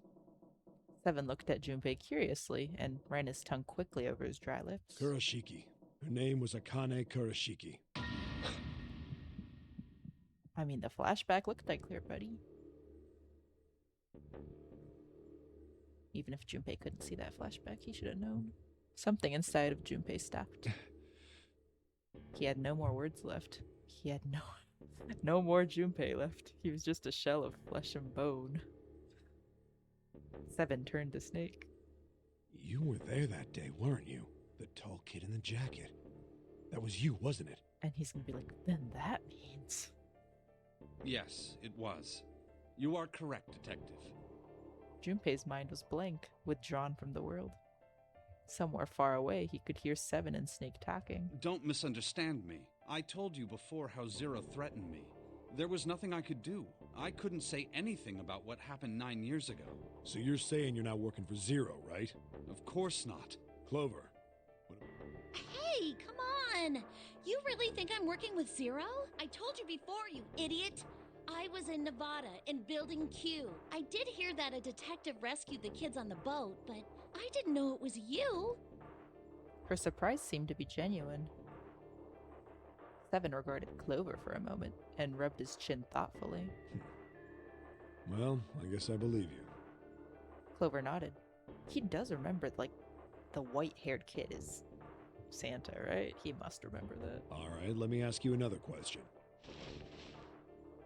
He stuck his hands in his pocket and took a few steps. Then he stopped and turned to face him again. Santa's real name is Aoi Kurashiki. Yeah, okay, he does remember that. He's Akane's brother. You know that? No, I didn't. Did you? And why would Junpei not know that if he's a childhood friend? That's kind of silly. Well, yes. I know Aoi Kurashiki was her brother, but I didn't know he was Santa. At least not from the beginning. 9 years ago, he was in the middle of puberty. His voice is entirely different now. I'm ashamed to say that even my exceptional hearing wasn't able to make that connection. As such, I had no reason to think Santa was Aoi. When did you figure it out? Clover told me that Santa might have been one of the subjects of the initial experiment. It was only a short while ago, while we were leaving the library. When she told me that, I had a feeling. Tonight's gonna be Santa is a Aoi? good night. Akane Kurashiki, June's brother? That spark caught flame in Junpei's leaden mind, and the fog began to clear. Like an engine beginning to turn, images and thoughts began to coalesce in his mind, coming faster and faster, forming bigger images, bigger thoughts. Junpei blinked. He was back. There's still a lot we don't know. I mean, like a lot. But there is one thing I think we can say we know. What's that? The body we found in the shower room. It had to be Nijisaki, dressed up to look like Snake. What? Come on, man, what kind of detective are you? You didn't figure that out already? Hey, go easy on me, man. I just got my memory back, all right? Cut me some slack. Well, if he is, the 3 murders make sense then, don't they? Yeah, that's right. Murder. Kubota blew himself up, but that was murder too. So why did these murders take place? If Junpei is correct, and the body in the shower room was Nijisaki's, that means all of the people who were murdered were involved with the creation of the Nonary Project. Kubota, the person who conducted the actual experiments. Nijisaki, Hongo's assistant. Musashido, the man who financed the project. You mean this was all just revenge? Santa is Zero. He's getting revenge for the death of his sister. That's why he killed them. No, I don't think Santa actually murdered anyone. In fact, Junpei didn't think. He knew. He couldn't explain why or how, but he had no doubt that Santa had killed no one. Perhaps the madness of the last several hours was finally driving him insane, but Junpei had ceased to be surprised at his sudden knowledge, and he'd even begun to accept it. If I'm right, then it's not hard to figure out who the next victim's gonna be, is it? I'm pretty sure I don't have to tell you. Yes. Yep. Right. Snake, Clover, and Seven all nodded. The next target will be Gentaro Hongo. The person who planned the Nonary Project. In other words, Ace. There was a moment of silence, What? and then the room shook. From far away, they heard the sudden rush of water. What the hell's going on here? Time's up. Must be 6 a.m. Our time is up.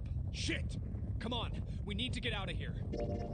What are you guys gonna do in, like, all these tiles? It's already 6.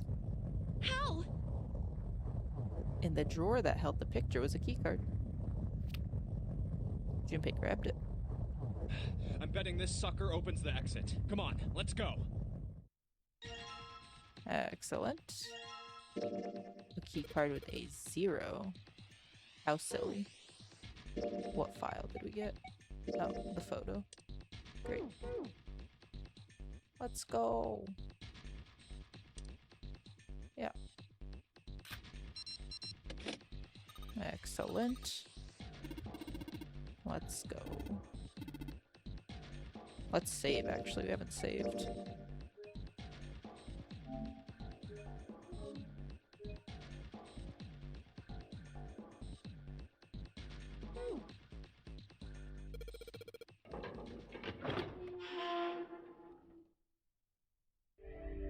You found it.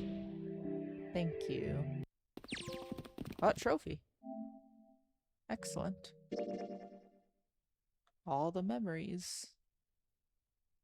What does that mean? Does that mean everyone has their memory back? No idea. The door opened and they stumbled into the library. Huh. I think It would seem so, but we are yet to be out of danger. You're right. Let's hurry. They ran across the hallway, this exit needs the Uranus card too. straight for the large metal door. Next to the door was the Uranus card reader. Hey, Junpei. Yeah, I know. They slid the keycard through and the door rumbled open. All right, it's open. Let's go. Out of the library and into the hallway they ran. At the end of the hallway was a door. Junpei reached into his pocket to pull out the key as he ran toward it. Okay, Neptune Key, let's see if you work. Of course Yes! it will. I think it unlocked. The lock clicked. As one, they shoved the door open and poured through it. In front of them was another great metal door. Above it was a metal plaque. It says incinerator, so this is the incinerator. This is the first time I've seen it from this side, but yeah, I think so. Then there ought to be a lever near the door. Yeah, right here. Junpei ran up to it. Pull that and the door should open. Got it. As he spoke, he pulled the lever.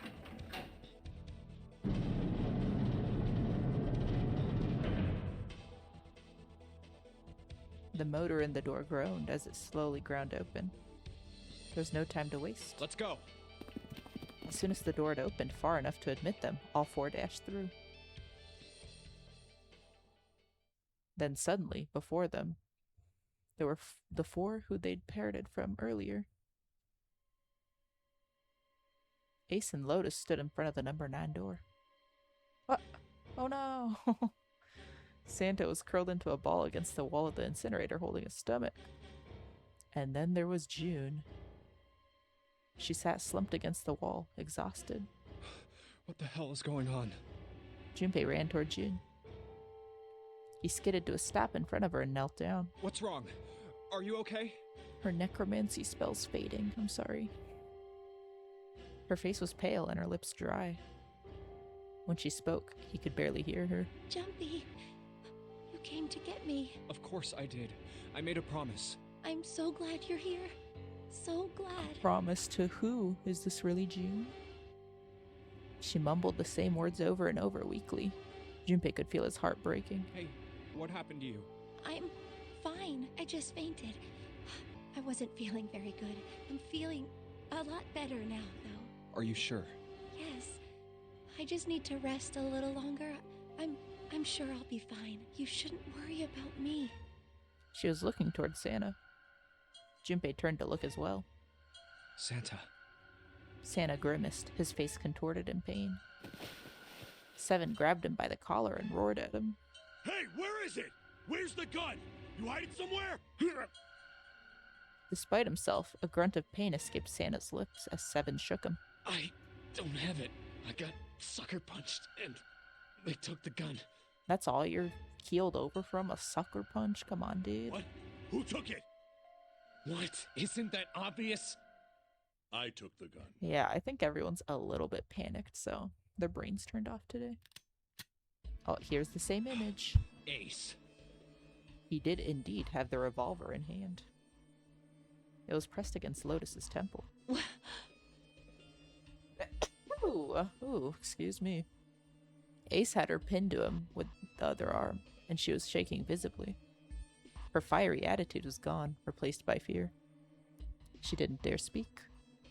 There was sweat on her forehead, and when her eyes weren't flicking up to the gun pressed against her, they seemed to desperately want to say something. Just what the hell do you think you're doing, Ace? Or maybe I ought to say Gentaro Hongo, CEO of Cradle Pharmaceuticals? Seven's deep baritone rumble shook the walls. Ace sneered. You have me at a disadvantage. And I don't like that. You know me, but I don't know you. Do you have any idea how much I've suffered? Can you even begin to understand my pain? The pain of prosopagnosia, right? Oh, that's right. I forgot. Junpei's voice was casual. Or at least it was trying to be. Another irritating insect. And how do you know that? Good question. Junpei couldn't say. He just knew. An unexplainable mystery. No matter. If you don't want to answer, it makes no difference to me. This is a waste of time anyway. It's time for me to go. Behind Ace, Junpei could see the red. It was placed in the small indentation on the wall. Quickly, Ace placed his hand on the scanner. First is 1. Give me your hand. It beeped, and he forced Lotus's hand into it as well. 8. And with this... Then at last, he reached into the pocket of his jacket. He pulled something out and pressed it against the panel. The third asterisk appeared on the red. 9. The thing he had used for the final verification was the bracelet with the number 9. The 9th man. Kubota's bracelet. 18918 189. I believe I've won this game. His smirk made Junpei's blood boil. I've had quite a time playing with you. I must thank Zero, I suppose. Wait, what? Ace doesn't know who Zero is. Junpei's eyes flicked toward Santa. He hadn't moved since they'd entered the room. Santa was still holding his stomach and groaning, as if in immense pain. Junpei wasn't sure if it was real pain, but he wasn't sure it wasn't either. What the hell are you planning, Santa? At any rate, this game ends now. I will escape, and the rest of you will have a slightly less pleasant ending. I suggest you enjoy your final moments. Goodbye. Wait! Ace, of course, paid no heed to Seven's request and laid hold of the lever on the red. With a sickening sense of finality, he pulled it.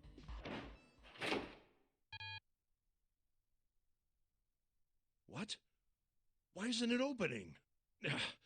One more time. The 9 isn't 9. Uh-oh. Lotus tried to take advantage of Ace's confusion and managed to twist herself out of his grasp, but... At the last second, he grabbed hold of her wrist and shoved it onto the red. Now open! He waved the number 9 bracelet over the red, and his own bracelet as well. He pulled the lever a second time. No! What is this? Why? The digital route should be 9! It has to be 9! Then why? Why isn't it opening? Let me disconnect my controller real quick. Okay. Should be charged, yep. Too many cables.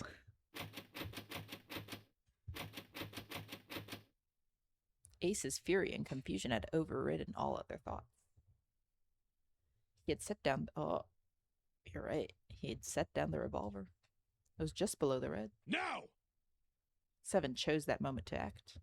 He moved far faster than a man of his bulk should have been able to and launched that bulk straight at Ace.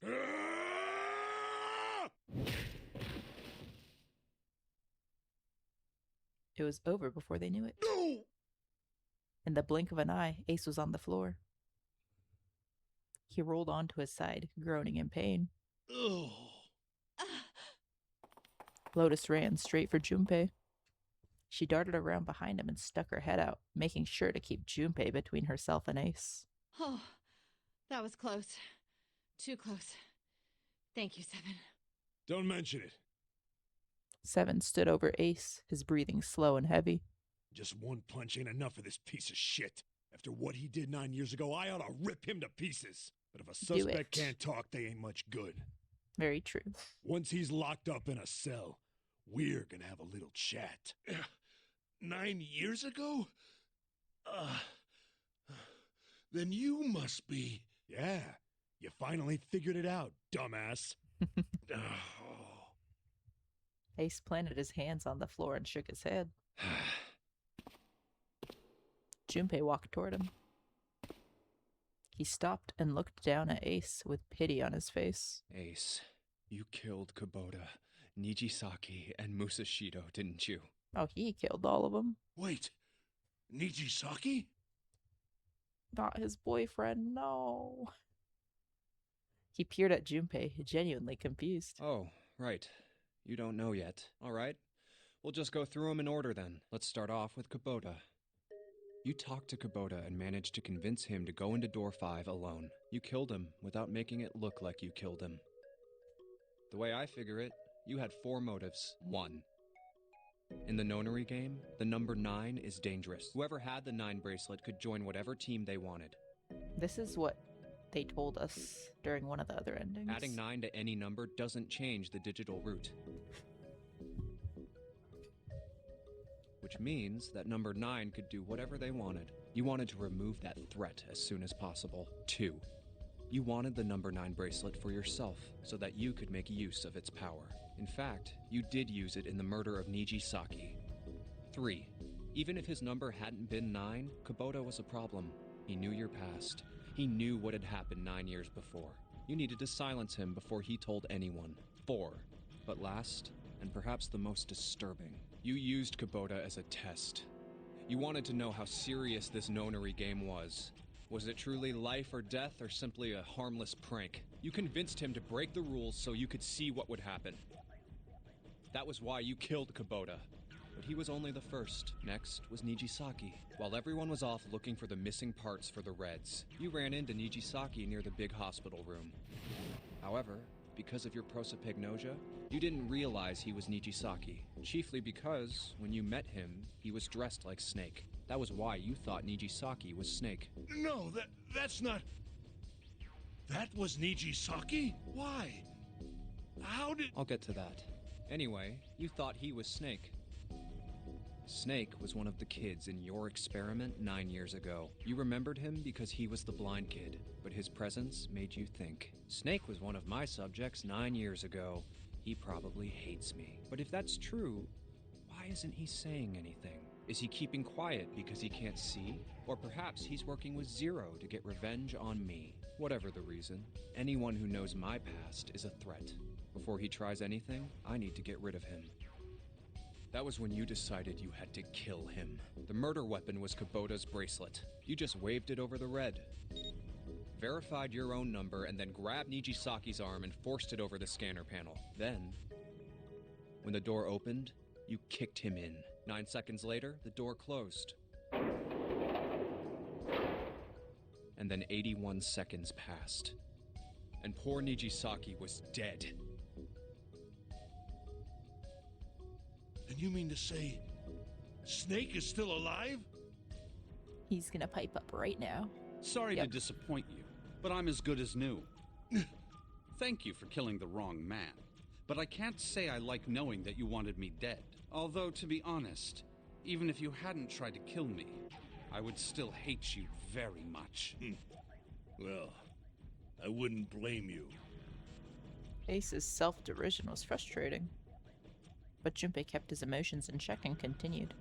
Last but not least, let's talk about Musashido's death. When Clover and I were investigating the chart room, you came over to talk to me. Do you remember what you said? I don't. Oh, a pocket watch. Might I take a look at it? I handed it to you, and you left the room. You had been in charge of the Nonary project. Of course you would have known the solution to every puzzle, which would mean that you also knew how to get out of the wheelhouse. All you had to do was place the watch in the indentation on the door to unlock it. Zero didn't think to change like a single puzzle. Like he just kept it as is. Come on now. With the door open, you could enter the captain's quarters. Musashido was there. Conveniently placed next to him was an axe that practically begged you to kill him with it. You picked up that axe and buried the blade deep in the other man's chest. One blow was all it took, and then you returned to the chart room as if nothing had happened. There was something I wanted to speak with you about, Junpei. Could you come with me for a moment? It's very nice he didn't get like a single splat of blood on him. That's crazy. I had no reason to say no, so I followed you to the wheelhouse. When we stepped inside, remember how you slipped your hand into my vest? You pulled out a piece of paper, the one I used to cheat during the vote. But that wasn't really what you were after. Your true purpose had been to slip the watch into my pocket. It wasn't a very good plan. Had way too many holes, and someone saying the wrong thing could have brought it all down around you. You must have been desperate. But what made you willing to risk it all to do it? Ace. That was the only thing Junpei hadn't been able to figure out. Musashido's murder is the only one I don't understand. You obviously did it. But why? Because of this. Slowly, Ace reached down and pulled something out of his pocket. It was a folded piece of paper. He didn't write him a big enough check. Oh no. What's with the paper? Just read it. Junpei took it and opened it. Let's see. This was what it said. Number 1.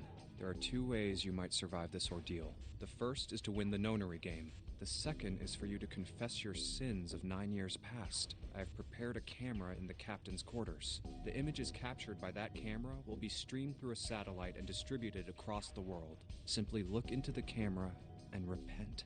Once you have confessed everything, I will release you from this ship. To make your confession more credible, I have left you a witness in the captain's quarters. Perhaps he will confess with you. The decision is yours. Do as you please, Zero. When I awoke in that room on D-Deck, I found that in my pocket. That was why I chose door 1 when we voted. If I went through that door, I knew I could get to the captain's quarters. As you said, I knew how to enter the wheelhouse. My plan was to find the pocket watch before anyone else. If I could, then my alibi would be set. At least, that was the plan. Unfortunately for me, you got to it first. That sleight of hand was the best I could manage on short notice. You meant to kill him from the beginning then? Musashido, I mean. I only knew Musashido was the witness after I reached the captain's quarters. He was prepared to kill anyone, though. I asked him, and he answered. He seemed groggy. Perhaps he had only just awoken from sedation. I suppose Nijisaki was in much the same state. He seemed confused and disoriented when I encountered him. But yes, you are correct. I intended to kill him from the beginning, even though I didn't know who he was. I proceeded to the captain's quarters in order to remove this so-called witness. Ace had confessed everything. What energy he had left with him was the truth. And he sagged on his knees. Close enough. Although he'd confessed, his sins were not forgiven. Junpei felt revulsion for the pathetic man on the floor near his feet. In among their revulsion was a hint of pity. After all, Ace had not been the only person who murdered those 3 men. Junpei spoke quietly. Ace, you figured it out, haven't you? You were being manipulated. Yes, so it would seem. I was little more than a puppet, in many ways. Everywhere I went, everything was already prepared. The Reds in the large hospital room were dismantled. Nijisaki was dressed like Snake. There was an axe in the captain's quarters. Musashido was delirious from the anesthetic, so he couldn't fight back. Nijisaki as well. In retrospect, I can't understand how I could have fallen into such a simple trap. But yes, this was a trap. It was Zero's trap. And I fell for it, hook, line, and sinker. I did everything he wanted me to do. Yeah.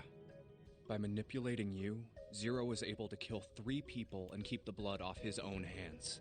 All of this was revenge for what happened 9 years ago. That's why this nonary game happened. Am I right, Santa? Junpei looked over at Santa. As Junpei spoke, he stood up, his legs still shaky. Huh? What the hell are you talking about? I don't know any... Ain't no point trying to play dumb anymore, Santa. Actually, I guess I should call you Aoi Kurashiki, huh? Seven's face was sad as he spoke. My memory came back to me, kid. You're Aoi Kurashiki, no doubt about it. Never thought I'd be back in this room talking to you. But hey, I guess this was all part of your plan, right? After all, the person who planned the nonary game this time around was Zero, and Zero's you. Looks like you really do have your memories back, huh? Santa's smile was sarcastic and something else. Well, I guess there's no point in hiding it then, huh? Yeah, you got me. I'm Aoi Kurashiki. I was one of the kids in the nonary game 9 years ago. I made it out. So did Snake over there. But there's one thing... No, I guess there's 2 things you got wrong. I'm not Zero. Is one of them. Number 1, I ain't Zero. Yep. What? Wait, what? Sure, I was helping Zero out, but I'm really more of an assistant, like a secretary. But an assistant's only an assistant. I didn't come up with all this. All I did was follow Zero's orders. I figured you wouldn't be. Not smart enough, not like as an insult to you, but, you know, this looked a little above your pay grade. Then, if you're not Zero, who is? Calm down there, Junpei. Didn't I say 2 things? You made one more mistake. Junpei, you just said all of this was revenge for what happened 9 years ago. That's why this nonary game happened. But that's not it. Revenge isn't the only purpose. There's another reason you guys were playing the nonary game. To save someone. Save someone? Right. Alice. We were brought here to help my sister. Or, oh. To save Akane. She's still alive. What the hell are you talking about? Akane Kurashiki died 9 years ago in this room. I was there. I saw... He didn't see it.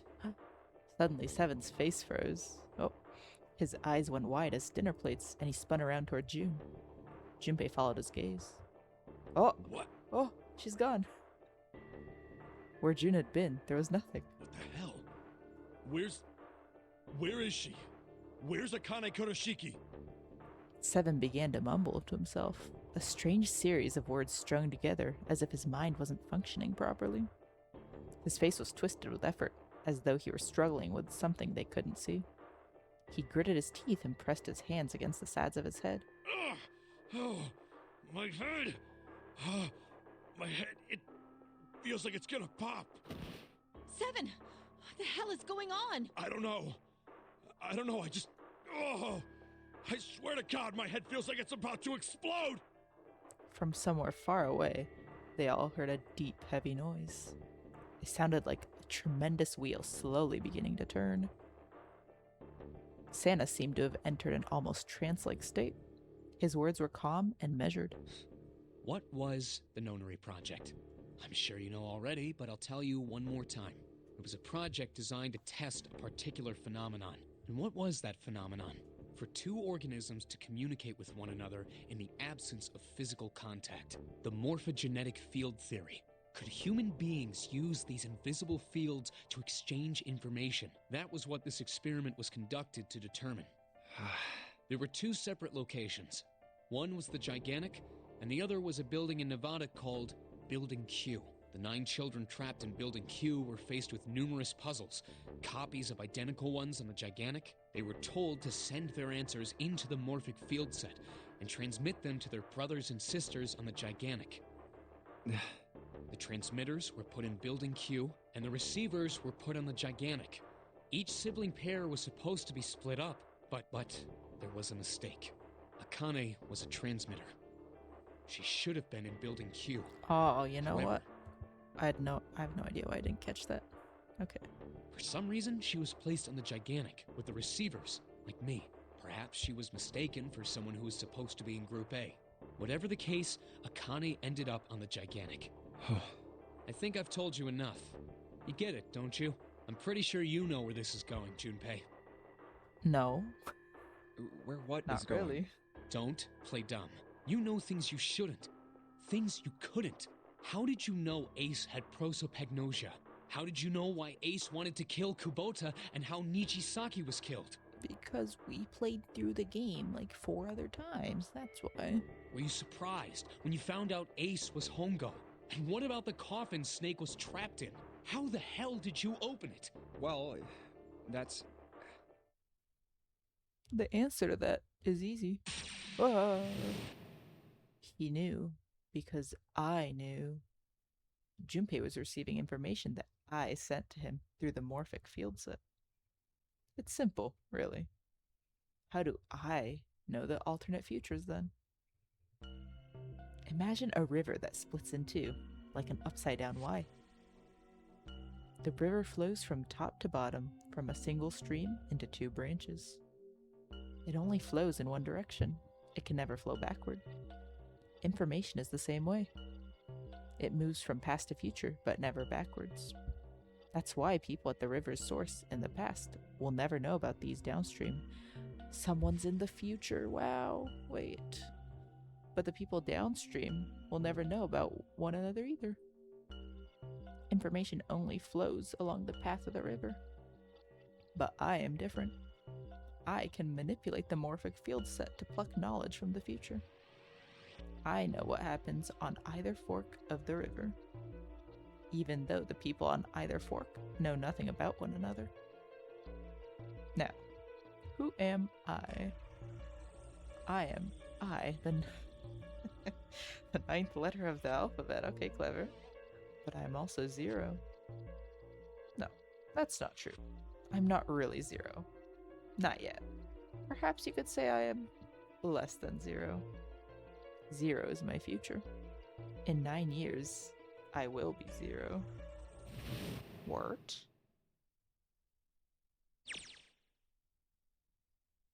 What?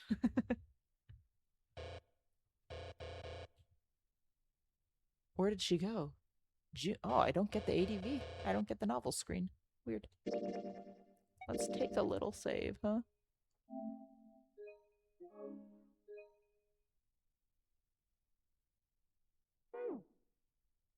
June. No, Akane. Where did you go? Santa! Why's Clover... Oh shit. Freeze.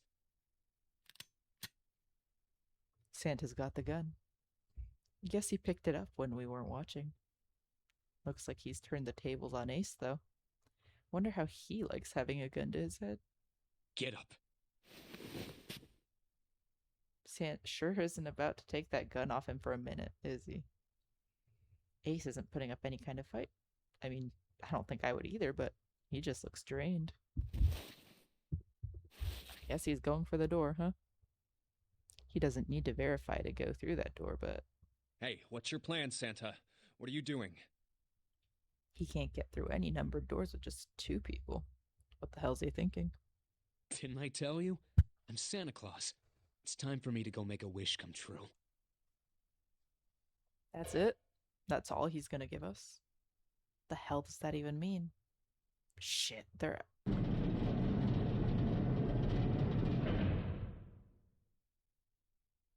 And now the gate's shut. Looks like the rest of us are stuck in here. They're all looking at me. At least Seven's headache is gone.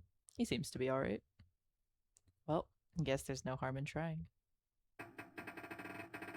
Let's see if this door still opens. Damn! Well, it looks like this door isn't opening anytime soon. Oh, you mean we're trapped? So it would seem. What the hell is Santa trying to do? Oh my gosh! Oh my gosh, what? Have you considered where we are? There can really only be one thing Santa would do now. No. No, you can't be serious. Oh, but he is. Shit, we've got to do something. Maybe we can still get out through the door 9. There's the red. Yeah, alright. We can use this. I've just gotta... No, it's not gonna work. There's no way. The 5 of us can't open this door. 8. Is there any combination that'll work? Junpei, can I borrow your pen and notebook? Sure, why not? I don't think I'm gonna need them. Ever again. This is such a weird, like, why did they disable the novel? And, like, I guess he's talking as Zero, because he's talking in first person now. Well, she certainly looks purposeful.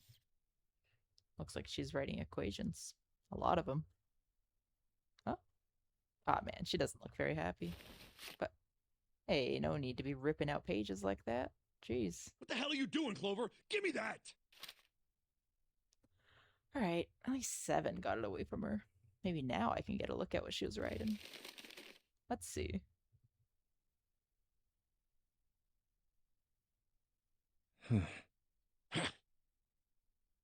Two, 4, 5. Oh, Lotus. What? And there's no other way? Looks like she'd figured it out, though. Man, this is just too cruel. It's okay. Go. Lotus. Come on, you know we can't do that. Don't give me that. I'm sure you'd love to get rid of me. God damn it, you idiot! Whoa, where'd the hell did that come from? Looks like she expected that about as much as I did. Without... if you're not... Look, it'd be bad, alright? For a cop, he sure doesn't have much confidence. Bad? Yeah. If there weren't assholes like you around, I'd be out of a job. Uh-huh. Look, I'm just not leaving you behind, alright? End of story. 7. He's right. I'm not leaving you either. Me too. You didn't honestly think I'd abandon you, did you? I did. You're all sneaky. You're all idiots. Act as tough as you want, Lotus. We can all see you're about to cry. That being said, however, I doubt we would be able to open the door anyway, even if we were to leave Lotus behind. Huh? Why? I trust you remember what happened to Ace? I couldn't, see exactly what happened, but I was able to guess what he was attempting to do earlier at the Oh, yeah. Why is there a voice now? What the heck? No! What is this? Why? The digital root should be 9! It has to be 9! Then why? Why isn't it opening? Just to see. Why don't we give it a shot? Give it a shot. Yes, that is what I said.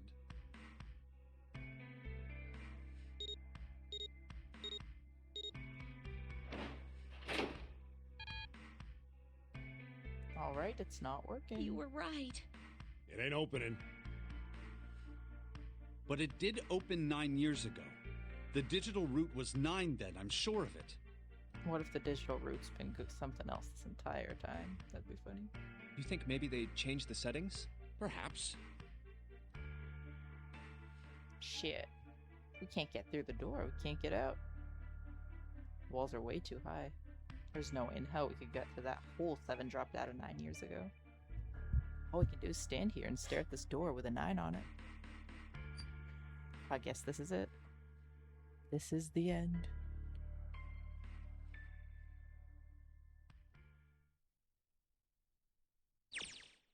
What? Oh my god. Akane vision, alright. I was watching. I'd watched everything that was reflected in his eyes. I was listening. Every sound that vibrated in his eardrums, I heard. Smell, taste, touch. I felt everything he felt. I knew. I knew everything about him. What he was thinking, what he was feeling, what he was sensing. All of his feelings and worries and fears become mine. My mind, my consciousness, was inside of him. Through the morphic field set, we were resonant, and we were as one. I was him, and at the same time, I was an observer. It started with a tremendous noise like a clap of thunder. That was approximately 9 hours ago. A bomb had gone off on the ship we were on. That was when my resonance with him began. My resonant event melted into him, and we became one. Instead of Junpei, somehow I found myself in Junpei's mind. Now, oh my goodness, she was just looking into the future this whole time? Somehow I find myself in Junpei's mind 9 years in the future. I didn't lose myself. I was living in 2 realities at once. One was the present, and the other was the future. Perhaps you can think of it as 2 movies showing on the same screen at the same time. Just as intended. Subway Surfers. Eventually it becomes difficult to separate them and determine which movie's which. That's a skill issue. However, if I concentrated, I was able to focus on one or the other. That was why I was able to grasp what was happening in front of me. Come on, over here! That was my brother Aoi. He was yelling. I followed him. Around me were 7 other children. They all looked like they were around my age. Come on, hurry up! We ran down a long straight hallway and burst into the large hospital room.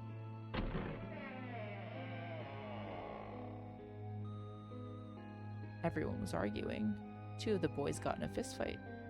A girl watching them began to cry. I want to go home, she cried. I want to go home. Another girl slapped the Another girl slapped the crying girl and glared down at her. It had been 2 hours since the Nonary games began. We were starting to fall apart. But just when all hope seemed lost, light! Oh my goodness. Of course, with light on their side. You know, it's a wonder all these kids made it through, but it makes sense now. He was blind. 9 years later, we would call him Snake. Hello? Everyone? Could you come over here for a moment? He was older than most of us, and his voice held authority and dignity. The fights died down, and we gathered around. I have a little sister. She is very important to me. Right now, she is over in Building Q, and is desperately trying to send information over to me. Her name is Clover, and today is her 9th birthday. As he spoke, he pulled something from his pocket. In his hand were 9 for that's where Santa's thing came from. I was going to give these to her as a birthday present. I was outside picking them when I was abducted. I'm sure I've already told you, but I am blind. For a man who can't see, collecting 9 of a very specific plant is, Well, it is difficult, but my sister means a great deal to me. And I hope that these would show her how much I cared for her. Since it's her 9th birthday, I thought 9 four-leaf clovers would be appropriate. Every one of you has a brother or a sister in Building Q with Clover. I will say, Lotus's kid's a little cross-eyed there. For their sake, we have to survive. We have to get off this ship. Do you understand? If we're going to do that, there are 3 things you have to remember. We need trust and love, and we have to have faith in one another. If we can take all 3 of those to heart, then I promise that good luck will come our way. Did you know that the leaves on the 4-leaf clover mean faith, trust, love, and luck? Those words are leaf words. So if you believe what I've told you, and you understand, then I want you each to have one of these. They're a promise between friends. He gave a clover to each of us. I took one too. Eventually, he was left with only a single 4-leaf clover. He had just one thing to say. Now don't ever forget, so long as you have that, we will always be connected. Do you understand? When he finished, the tension of only a few minutes before was gone. Okay, so it just popped into my head, the theory. So, maybe Akane from 9 years ago could have saved herself if we solve it in tandem, like at the same time, you know? So then, that's why she's phasing in and out, like Marty McFly stuff, whatever. Back to the Future stuff. After that, we ran around the ship for a while longer and opened several of the numbered doors until we finally found a door with the number 9 on it. In fact, there were 2 doors with 9s on them, and we found them in the chapel. We split into 2 groups and walked through the doors.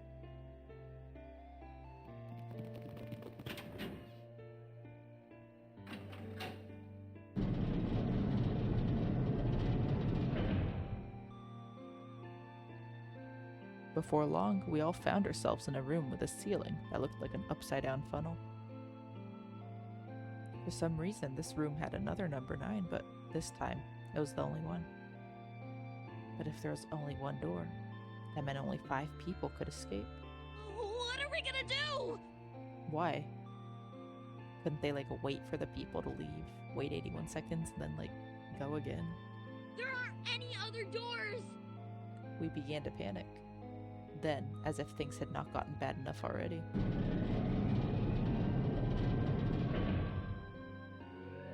Warning. Warning. Emergency incineration command has been acknowledged. Automatic incineration will take place in 18 minutes. Please evacuate the incinerator immediately. Repeat. Emergency incineration command has been acknowledged. What? What's happening? What did that thing say? That didn't sound good. My brother always swallowed hard and answered, I think it means this room is gonna burn. Burn! The plaque on the door says incinerator, and that voice said that the incineration is about to start. And incinerate means to burn. No! Help me! Abject terror filled the room as everyone began to scream and cry. Every pair of eyes were filled with despair. Then, high up on the wall, a door opened and a man appeared. He is a huge, frightening mountain of a man, as large as a bear. 9 years later, we would call him 7. Don't worry, kids. I'm not your enemy. I'm one of the good guys. I'm a detective. I'm here to rescue you. The rest happened just like 7 had said it did.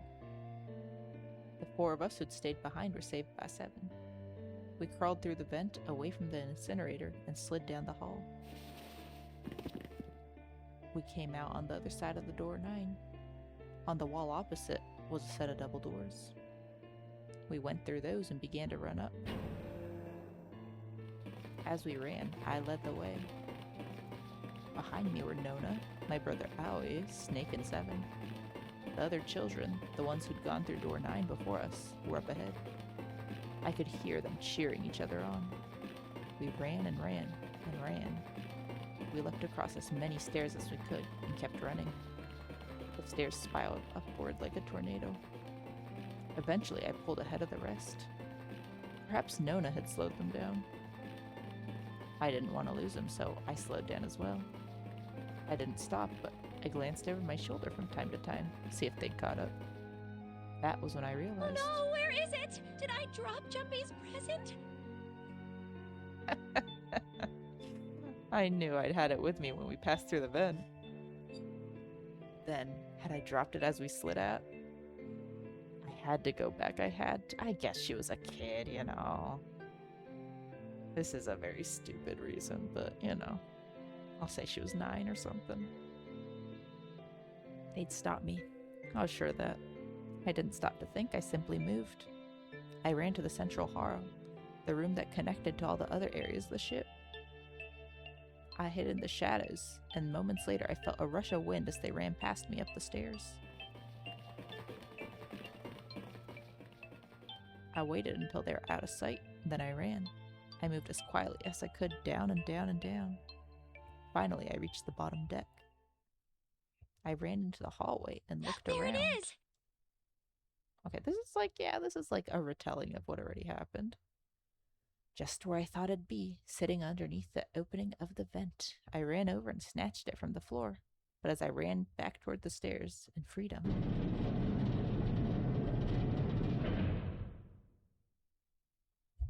the door to the incinerator opened, and a man stepped out. It was Hongo. Gentaro Hongo.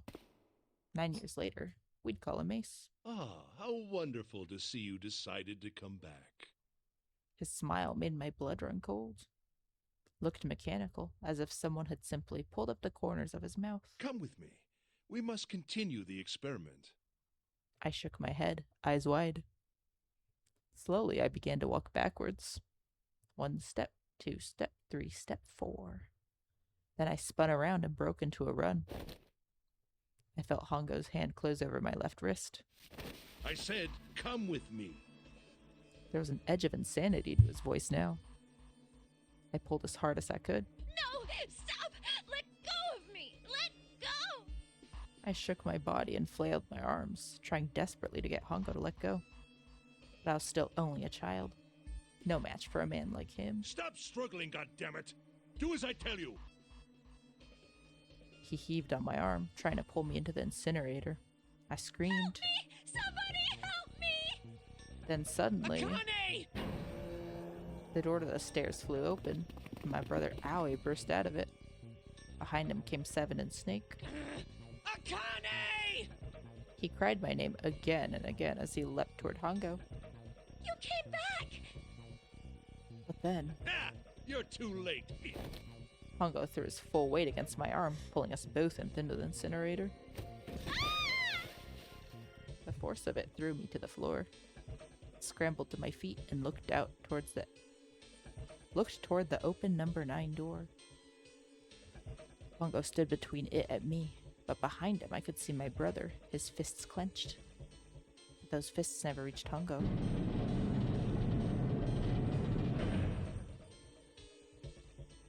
With the cold, heartless screech of metal again. Alright.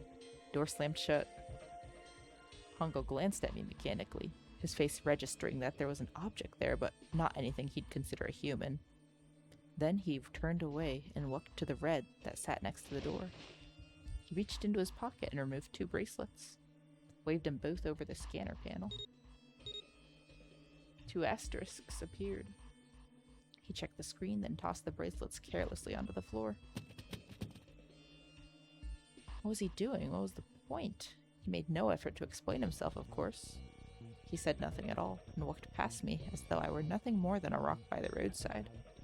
A few moments later,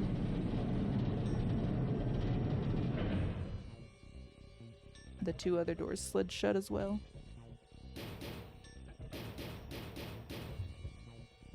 Faintly, I could hear someone pounding on the door behind me. I turned around and ran towards the door. Akane! Akane! Are you okay? I could hear a voice from the other side of the door. A worried, frightened voice. Help me! My throat was already raw, but I screamed as loud as I could. My voice echoed lonely around the empty room. What should I do? I think I'm trapped in here! Where's Hongo? He went out the other door! What? Then it started again. Warning. Warning. Incineration will Oh, begin Junpei in vision. 18 minutes. Please evacuate the incinerator immediately. Let's save at the Junpei vision, huh?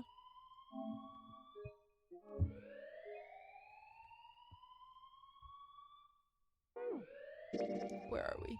We're still here. Okay. Holy shit. Man, I knew it was gonna say, but that is one hell of a creepy voice. I knew it! It's starting. Santa started the incinerator. Fuck! Man, I never thought I'd hear that damn voice again after 9 years.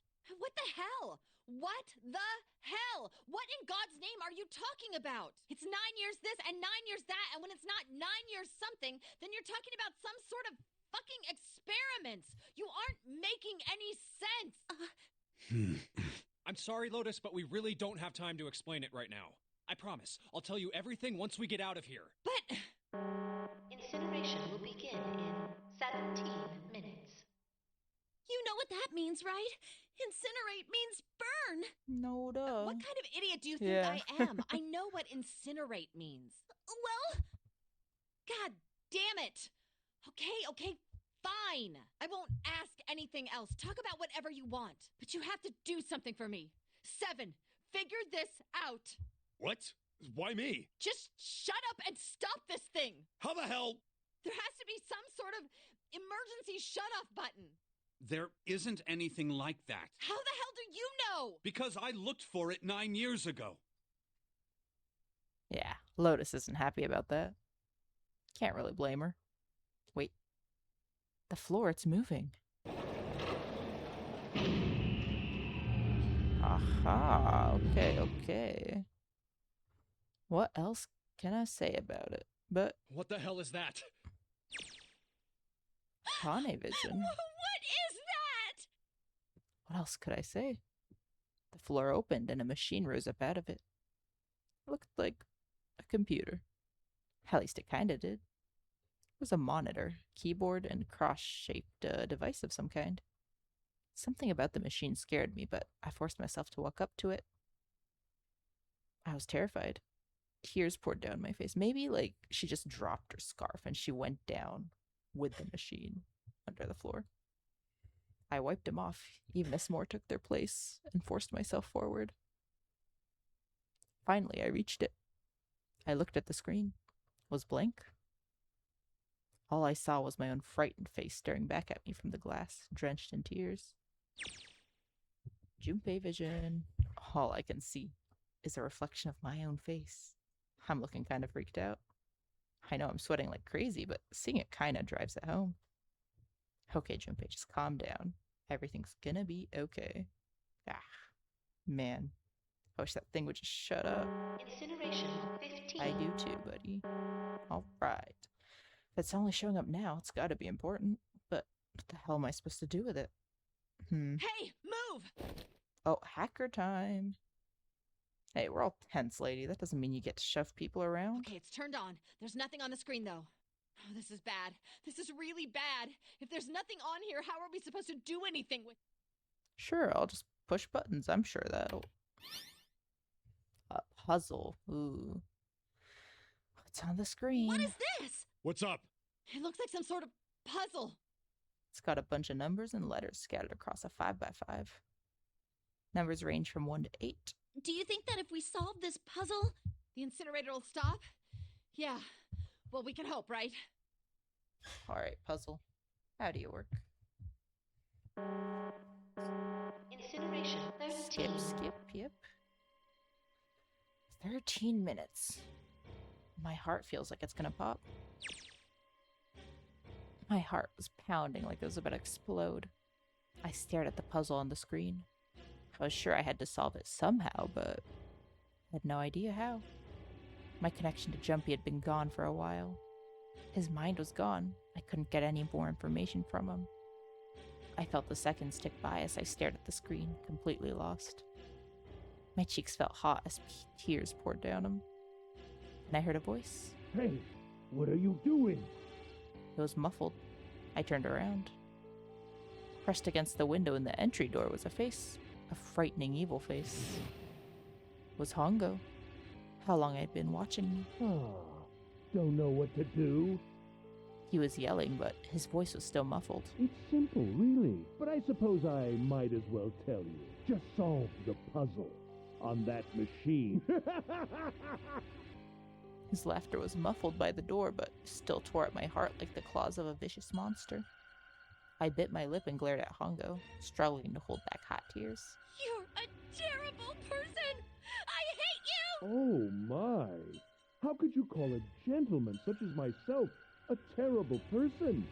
That's not very nice. I'm quite fair. I don't use tricks or play dirty. You see?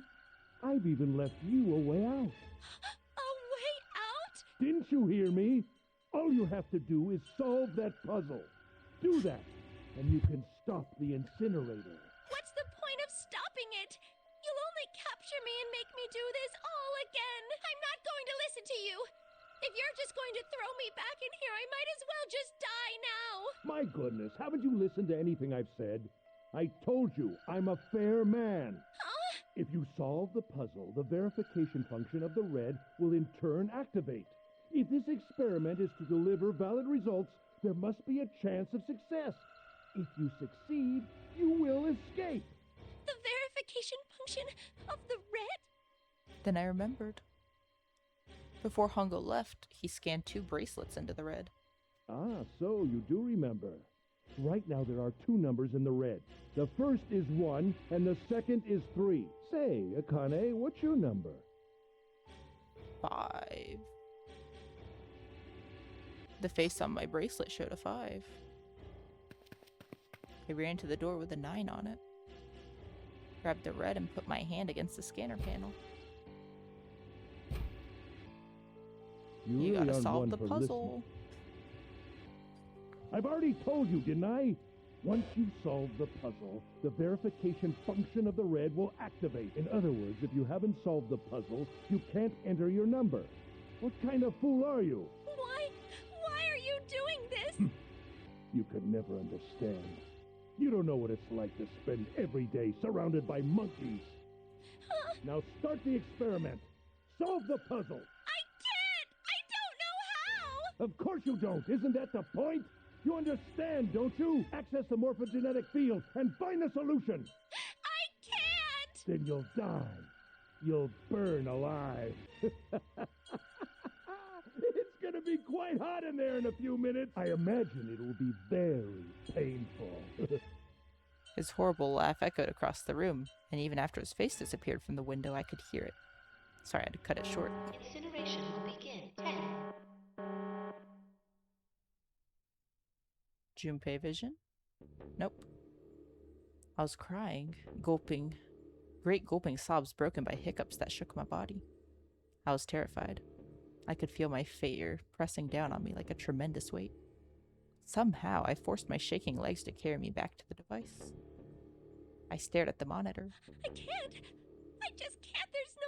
There's no way. I can't figure this out. What was I gonna do? I didn't know. I didn't know. Oh my goodness, we're still here. I didn't even know where to start. Fear scattered my thoughts, and all I could think of was how I was gonna die. My palms were sweating, my blood was boiling in my veins. It was hot, so hot, I couldn't breathe. I felt dizzy. My heart roared in my chest, as if I'd pound itself to pieces. Oh. Akane puzzle time. I reached into my pocket. I wrapped my hand around the thing I'd come back to get. The doll Jumpy'd given me. At least I had that. I held it tight with both hands and prayed. Help me, Jumpy! Help me! Help me! Help me! Jumpy! Jumpy! Jumpy! Please help me! Jumpy! Akane? Akane! Who the hell is Akane? Shut up! Just shut the hell up! Seven and Lotus don't understand. I think Clover and Snake have an idea. Clover's looking at me, and I think Snake may have figured it out. No, it doesn't matter. They're in my way. Where'd she go? Maybe over here? Akane! Akane! Can you hear me? Akane! Say something! Fuck. Did something break our connection? I swear I just heard her. Shit. Akane! Answer me! Akane! Jumpy? I spun around. I heard a voice. His voice. I looked around. He wasn't in the room, of course. But I heard it so clearly. Like he was right there. Jumpy! I screamed as loud as I could. Akane! Jumpy! That's her. She's there. Then that means... Akane! Akane! Oh, are you in an incinerator right now? Yes, I am! Why did it cut that off? How did you know? I couldn't believe he knew that. Now I understand what Santa meant. Right. There's only one way to help her. You were brought here to help my sister. To save Akane. I think I get it now. Incineration will begin. 7. Jumpy, we don't have time! As quickly as I could, I told him I had to solve the puzzle in order to stop the incinerator. Got it! And I do. I get everything now. At last, I finally understand what all this means. I know why the nonary game was held today. I know why we were kidnapped and brought here. It was all for this moment. All of this was planned out to lead to this one moment. Oh my god. This is crazy. I can't believe it, but there's only one possible answer. June is... Zero is Akane Kurashiki. She recreated the history of the future that she had a glimpse of 9 years ago. She tried to save herself that way 9 years ago. No, she's trying to save herself right now. That means that there's only one thing for me to do. Even if it's all some sort of insane plan, I will save her. I will save Akane Kurashiki. I must save her, no matter what. Incineration will be 6 minutes. The voice reminded me of how much time I had left. Jumpy! Yeah, I know. Just hang on, all right? I promise I'll get you out of there. I'm not gonna let you die. I promise. So don't worry, all right? Just give me a few minutes, okay? Okay. My voice shook as I answered. It was hot in the room. Felt like my heart was on fire. 6 minutes or not, my heart burned with my feelings for him. At 9 years old. Yes. Alright, time to get to work. Is Snake talking to them about something?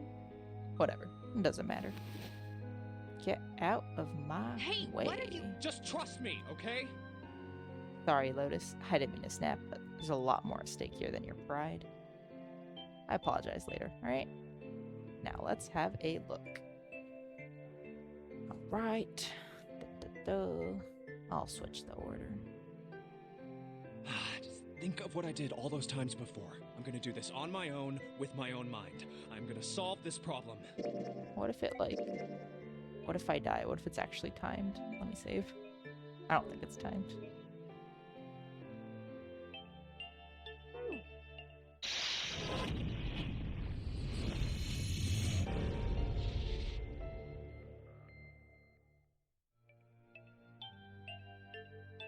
So this is bolted. Huh? When I press hint, numbers appear. Wow. Single digits.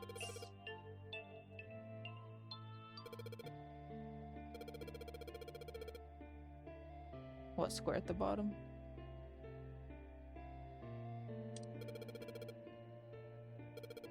Right? Yep. What square at the bottom? What is he talking about? Yeah, I get it. Looks like the one on the bottom right, yep.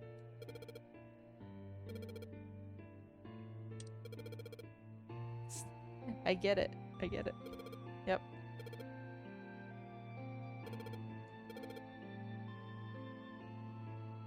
You have to just make them all. Alright. Stop. Wait. Let me... Stop. I get it, I get it. Digital roots, yep. I get it, I get it. Come on. They'll have to add up to 9, I'm sure. So probably W's fine, honestly.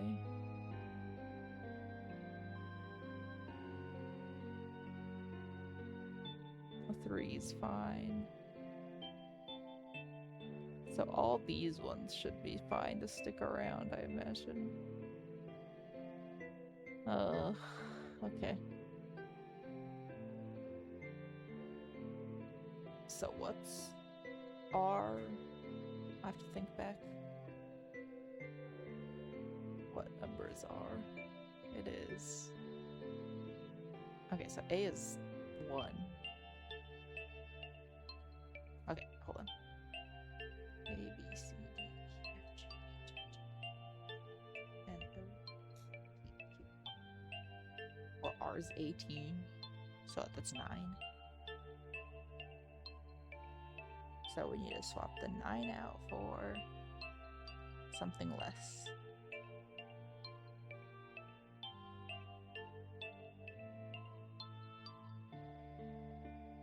No, I'm kidding. It's not 9 because it's we have to subtract 1, so it's what, M N O P Q R. I think it'd be 8 actually. Okay.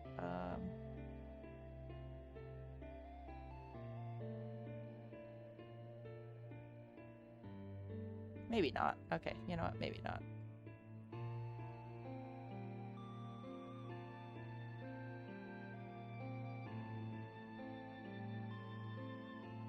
Let's just put a... let's just keep swapping these, you know what? No need to work hard. There we go, alright? And these should be fine. We just have to swap this out with something.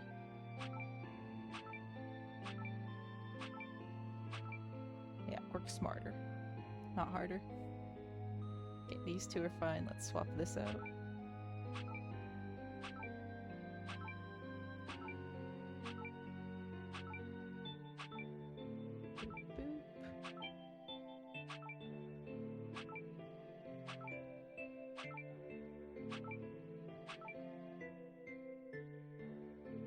Is that not correct?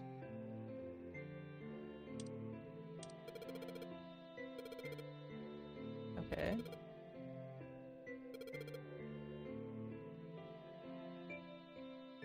Are we not correct? We're not supposed to make him 9?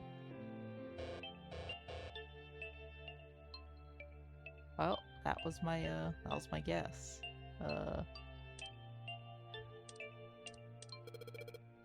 Okay.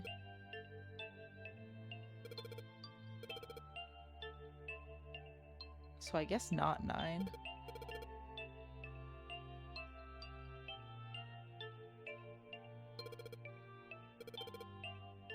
What, 9th spot at the bottom?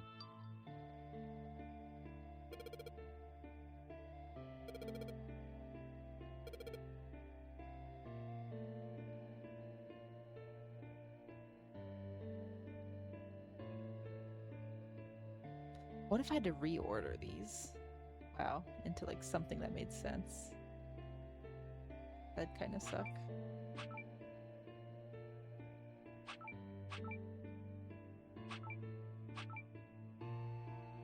Word.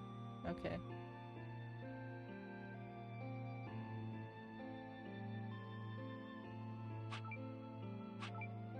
Word. Sword. Okay.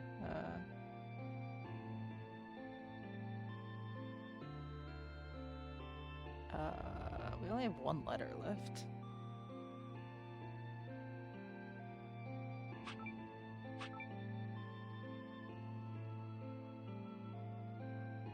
One Apsword. That doesn't work. Oh. Sapsword. Sapsword. Sapsword.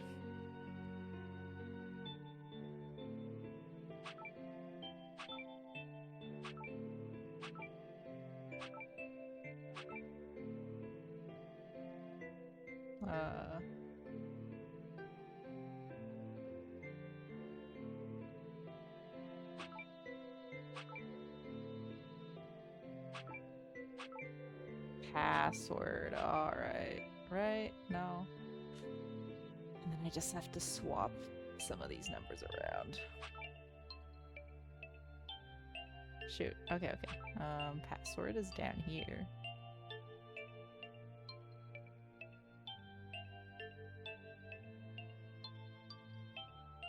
So we probably need to swap this 3 and this 7. Maybe.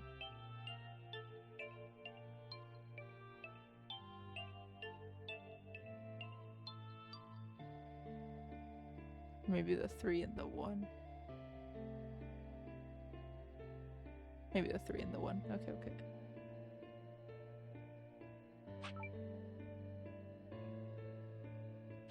Let's swap that.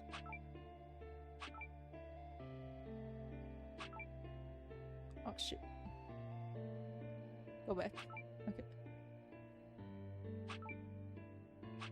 I'm kidding, I'm kidding. So let's oh, we gotta swap the S's because they're the same. Okay, okay, smart, smart.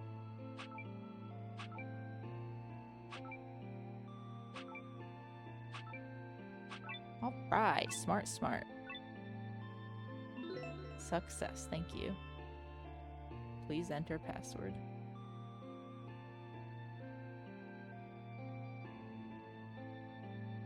What's the password? Password? No, it's not. No. What's the password? June? Nonary? I don't think we got a hint to this.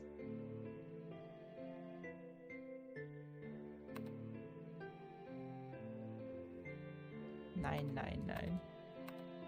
There you go.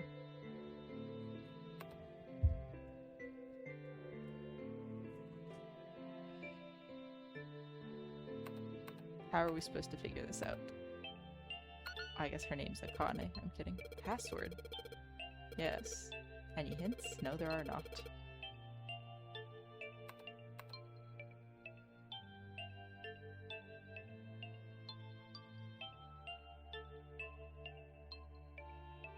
Oh, this looks like a regular keyboard to me.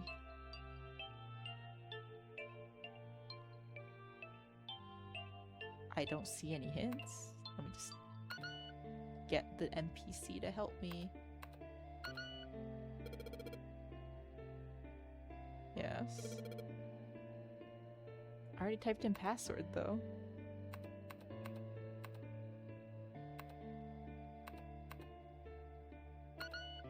And there's like no way to look back at the previous scheme, so I can't reference it.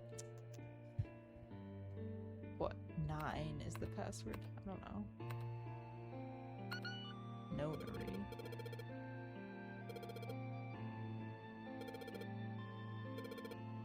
What's the 9th square? Space? I don't know what the 9th square was.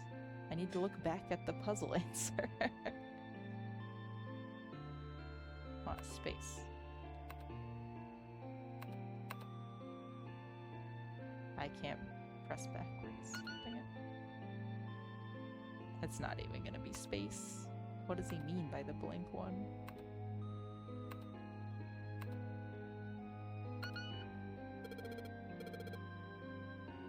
Yes. What, just a single 9? Oh my god. There's like... Oh my goodness. Yes, that's it. Akane, did you get it? Oh, almost done perhaps? Yes, I did! I solved it! I mean, really, you solved it for me, but I copied everything you did! Now I just have to press enter! Then what the hell are you waiting for? Push it! Okay, I will! I hit the enter key. Emergency shutdown command has been confirmed. Incineration system has been disabled.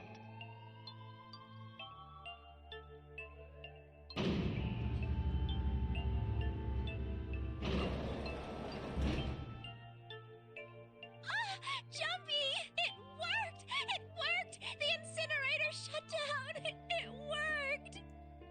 Tears rolled down my face as I cried out to him, but they were a different sort of tears. Wonderful feeling of accomplishment and relief flooded my body. At the same time, what strength I'd left disappeared, and I collapsed to the floor. For a while, I just lay there, laughing and crying and enjoying being alive. Every time I thought about him, I thought my heart would burst. Junpei vision. Can't believe I did that, but I'm so glad. Oof. Feel my heart's on fire. Literally. We're gonna burn in 2 minutes. Right? Gotta tell Akane! Sorry, but things are kind of busy over here. I'm gonna have to hang up now, okay? Oh, of course, that's fine. I wiped the tears from my eyes and nodded vigorously, even though I knew he couldn't see me. Then I looked over at the corner of the floor. There were the 2 bracelets Hongo had left behind.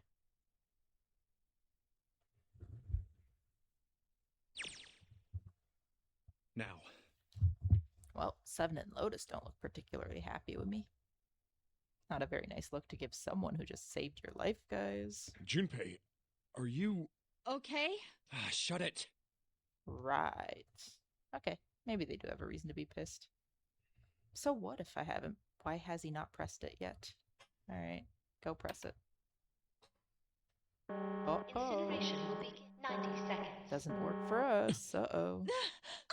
It doesn't sound like it's stopping. What the shit? Why isn't it stopping? Okay, maybe I didn't hit the key hard enough. Yes, you did. It's not working. What the hell is going on? Right, it's a different puzzle this time. Uh-oh. Incineration will begin in 60 seconds. Of course, what? That's what the numbers that showed up after the puzzle mean. What do you mean? Okay.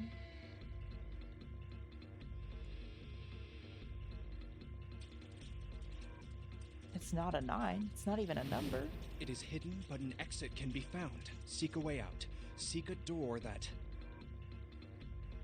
Holy shit. Of course. We just have to put the right number into the red. Incineration will begin in 30 seconds. Run, guys! Get to the door! Run! Oh, shit. I hope they can trust me. They will. Quick! Verify your numbers on the red! Verify? Who? What combination? All of us! We all need to verify! Why? You really think this is a Yeah, good time to what ask the heck, questions? Lotus? Just Come do on. it! Incineration will begin 10 seconds. 9, 8, 7, 6, 5, 4, 3, 2. Central gate has been opened. Incineration system has been disabled. Excellent. Alright. What number was that then if it wasn't a 9? Time to get out of Hurry! here. We've only got 9 seconds before the door closes! Go, go, go! Alright. I wonder why they got rid of the novel view. It's kind of bugging me, honestly. Oh my god, there's a dead again on this side. Come on. There goes the door. Well, I feel like they gave up on the concept of finding the dead after the first one. Every other time it's just right there. I don't know.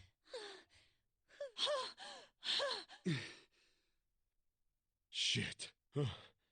Looks like we made it, huh?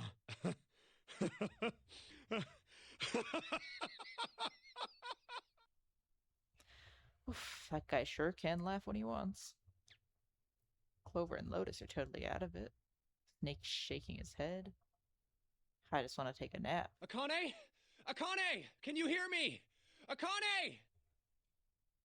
I want to tell her we made it. I want to tell her how good I feel.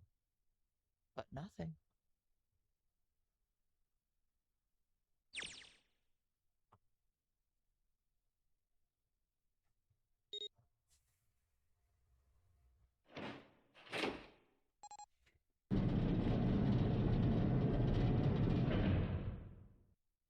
The door opened. Standing in front of it was my brother. Oh, alternate universe, alternate timeline. Oh, Akane! I buried my face in his chest and cried again. I cried a lot. The steady thump of his heart in my ear made it feel like I was home. Its beat almost was like a lullaby. I wrapped my arms around him as far as they'd go and held him tight as I could. Just to be there felt like a miracle. Hadn't felt the warmth of another human body in what seemed like an eternity. I just wanted to stay there in his arms forever. But I couldn't. The moment I'd passed through the door, my bracelets began the countdown to death. I leapt away from him and looked around. The door had already closed. I spotted the dead. Right there. Okay. That was it?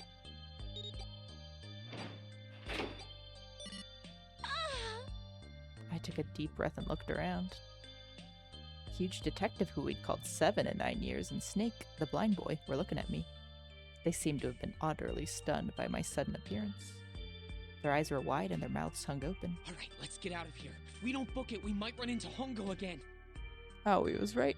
It's time we get moving. The mention of Hongo seemed to jar 7 and Snake out of their surprise, and they nodded. We took off running up the spiraling stairs to freedom. Alright, let's go up. Junpei, I don't care about your inner thoughts. Hey, Junpei, can I ask you something? What's up? That door, the one with the 9 on it. Why'd it open? Yeah, all 5 of us verified our numbers on the red. 2 plus 4 plus 5 plus 7 plus 8 is 26. That makes our digital route 8. It shouldn't have opened. That's not like you, Lotus. I thought you would have figured it out already. Huh? Because you were the person who taught me about the idea of bases. Bases? Yeah. What are the 2 numbers in base 2? 0 and 1. How about base 10? That goes from 0 to 9, right? Then how about base 16? 0 through F. After 9, it starts at A and goes from there. You're right. In other words, A in base 16 is 10 in base 10. B is 11, C is 12, D is... So, what about it? You don't get it? What if No, we I keep going don't. with that pattern? What if you go way past base 16 all the way to base 27? Base 27? Yeah. Well, the numerical digits are the same. So, I guess you'd add alphabetical digits. E is 14, F is 15, H is 17, I is 18, J is 19, K is 20, L is 21. N is 23, O is 24. Yeah, and? What comes after that? A Q. Oh, Q. Alright, 26. alright, I guess. And what does that mean? Yeah. That wasn't a 9 on the door. it was a Q!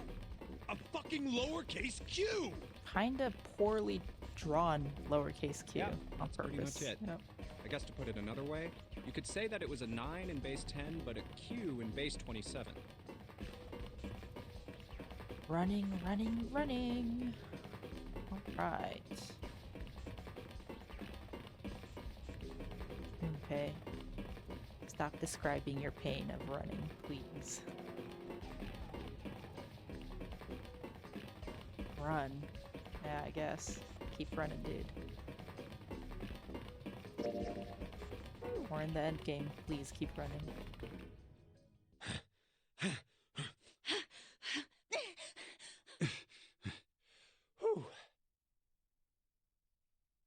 Okay. Yep, he's tired. He's tired. All right, I'm gonna open it. Yeah. Yes, we're finally here. Please do. All right. Yeah, what the heck? It just like I liked reading the descriptors of what was happening, but Junpei's inner thoughts, I don't really care about him, honestly. Kane vision. I felt a hand on my shoulder. It was Aoi's.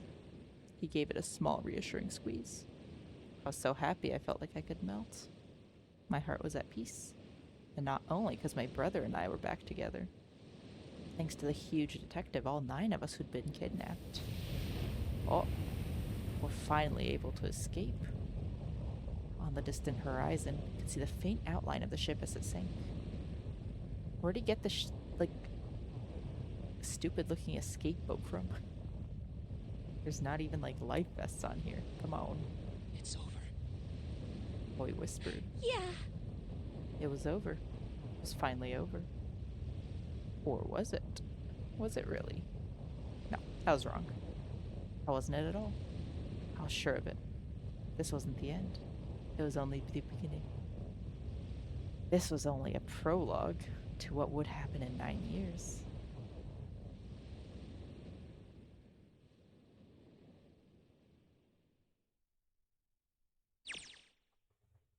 All right.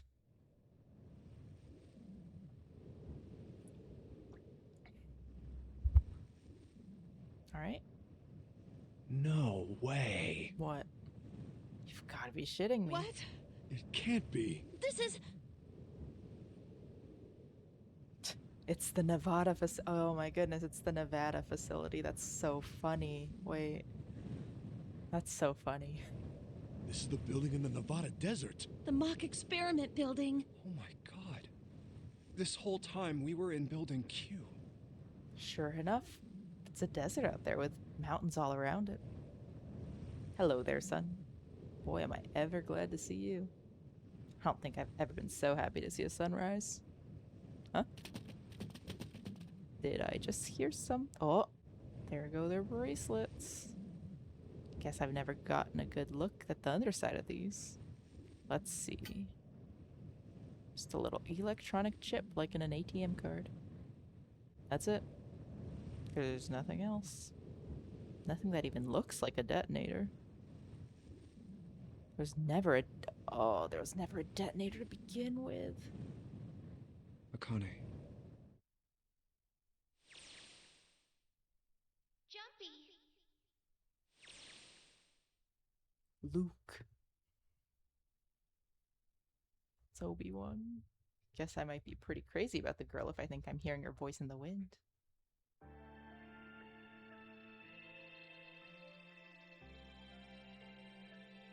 Hello? Oh.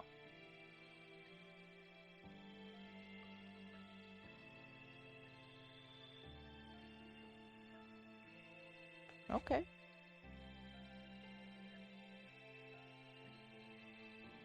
So, were they all mass hallucinating Akane? What? Or is she, like, physically there now that she technically got saved?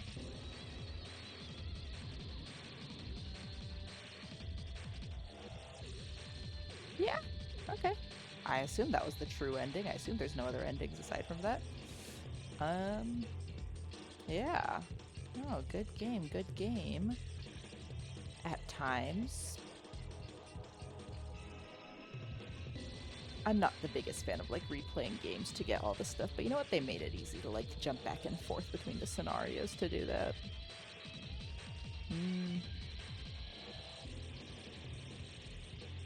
I think some of the dialogue felt a little redundant. So, like, if you saw me, like, skipping stuff, it was just, you know, they're repeating the same stuff. But yeah, no. Interesting story. Interesting. I totally forgot that possibility that they could be in Nevada, honestly. That was a good twist. I like that. Yeah, I guess if they're identical, there's no way for them to know, like Clover and Seven, to know which one's which, but makes sense if, like, you know, if Santa was there too, it makes sense they wouldn't actually be in the sinking boat. Oh, random picture that we never got before of him being beat up. What the heck was that? Alright, yeah, good game. Is that all there is? Nope. Oh, here's... Are you okay? They spoiled it. There's a picture right there of him being beat up. They spoiled it in the end credits. Alright. Oh, come on. This is nothing. Really? Yeah. You don't look okay. It was just before the end of elementary school. Jumpy and I were sitting next to each other on a small hill, looking down at the town as the sun slowly set. How does it look then? He was half serious and half joking. I thought about it for a minute first. Well, let's see. It looks like you kissed a toad and got warts, but then they just kept growing and growing and... What does that even mean? Junpei grinned and... Ow, ow, ow, ow. See? I told you you're not okay. You're too reckless. You can't beat 5 8th graders, Jumpy. That's crazy. Yeah, but I couldn't just stand there. I mean, don't you think so? I had to do something. Was this the flashback when they were talking about someone killing the rabbit? Or is this so totally different? Maybe it's just a random flashback. Oh, convenient Jeep. What is this? That's not a Jeep. I don't know what car that is. Look at the Nevada desert go past. For an SUV, this thing has a pretty smooth ride. Sure was nice of someone to leave it outside the building. Keys in the ignition, gas in the tank. Almost like it was a present, you know? Anyway, we jumped in, and now here we are, screaming across the desert. Lotus is over there in the passenger seat. Snake and Seven and I are all squeezed into the back. Who's driving? Oh, Clover? Woohoo! This is so fun! Because she's the only one who's been in Nevada before. She has an American license. This is so awesome! Driving is so great when there's nothing around, and there's no speed limit. Hey, Clover, watch those bumps, all right? This car jumps even a little, and I think I'm gonna get crushed to death. Hey, shut it. I can't help if I'm big, all right? Suck it up. Why don't you drive, Seven? I'm a cop. I ain't gonna break the law. He doesn't have an international license. Unlike her. Yeah, but you could have sat in the passenger seat. Oh, hell no. There's no way I'm giving this seat up. And Clover, there's no need to slow down. The car Santa and June are in should be somewhere down this road ahead of us. How do they know? Yeah, I saw some fresh tire tracks going out. There's no doubt about it.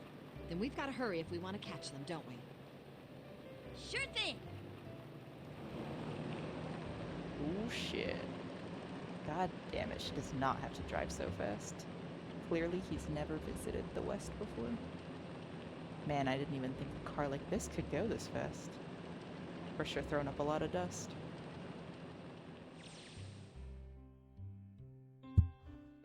It was a couple hours after we'd run into the junior high students. They'd been hiding in the bushes on the back of one of the hills, drenching a kitten and no. The moment we saw what they were doing, Jumpy ran up to them furious. Hey! What the hell are you doing? Then he jumped on them. He quickly scooped up the kitten and tossed it to me. I caught it and ran for the police station as fast as I could. Help me! Officer, please! You have to come with me! The policeman and I headed back to the hill. All we found was Jumpy, sprawled on the ground with a face covered in big swelling lumps. You couldn't run away after you threw the kitty to me? He stuck his tongue out through the hole in his mouth where a tooth had fallen out. Yeah, I guess I could've... Then why didn't you? I didn't want to. I wanted to beat him up. Beat him up real good. Because of what they were doing to the kitty. Yeah, that too, but... I think they were the ones behind those murders our first Yeah, semester. okay. Remember? Loosely connected then to this thing. You mean the bunnies? Yeah, the bunnies. He plucked some grass from the ground and tossed it into the wind. They asked me what elementary school I was from, so I told them. And then they said they'd do the same thing to you that they did to the rabbits. I couldn't forgive them for that. Jeez, breeding a lot of sociopaths here, psychopaths. Hey, there's still some stuff I don't get. Of course, they probably don't know any more than I do. Like Ace. Well, I guess I should say Gentaro Hongo. Why did he create the Nonary Project? Anybody? Any ideas? Why don't you ask him yourself? Oh, is he in the trunk? He's still in the trunk, I assume? He's gonna, like, suffocate in there. It's gonna be 100 degrees. It's no AC in the trunk. Come on. Still tied up with his mouth shut. Uh-oh, not looking good. Oh, wait, you know, it's probably like an open area. Like where you'd put a dog. Looks like he'd just given up. I wonder if he even cares what happens to him anymore. Hey, were you listening to us? Yeah, go ahead and try it and pretend you weren't, you old bastard. Let's get that tape off your mouth. Come on, I know you were. Answer me. At least look at me when you talk, man. I only wanted to see the faces. Human faces. I thought if I could gain the ability to access the morphic field set, then perhaps I could see faces. I peering into people's minds, you could understand how they were processing the expressions of others. That's it? Yes. That's it? Yeah. If you want to put it simply, but if you are looking for a more philosophical answer, I can No. supply that as well. I don't need it. Not you really. see, the human collective consciousness. Yeah, shut him up. Yeah, thank you. I didn't want to listen to that. All right. So what's your second question? You said there were some things you didn't get, didn't you? Oh, someone's a little noisy. Well, my next question doesn't really have anything to do with you two. This is for you, Seven. It's about the whole Alice thing. What's the deal with that? Well, see, 9 years ago, after I escaped from the Gigantic, I kept going after Hongo on my own, hoping I'd catch him when he finally slipped up. And during the course of my investigations, I learned a lot more about the Gigantic. I also found out about Bourdain and Alice. You're not really answering my question. Was there actually a girl who wouldn't melt at room temperature? He wants to. Alright. What? Alice doesn't exist. 9 years ago, I found Alice's coffin behind the library on the bottom deck. There was nothing in it but the root of a peculiar plant. My research determined that it was a member of the genus Mandragora, of the family Solanaceae. I was able to extract a particular alkaloid from it. That's a little creepy. I used that extract to create Soparu. Its creation was a tremendous boon to my firm, and we grew rapidly. Shit, this is going on forever. Yeah, tape his mouth back, yeah. Rest of my questions can wait. For now, I'll just enjoy the ride.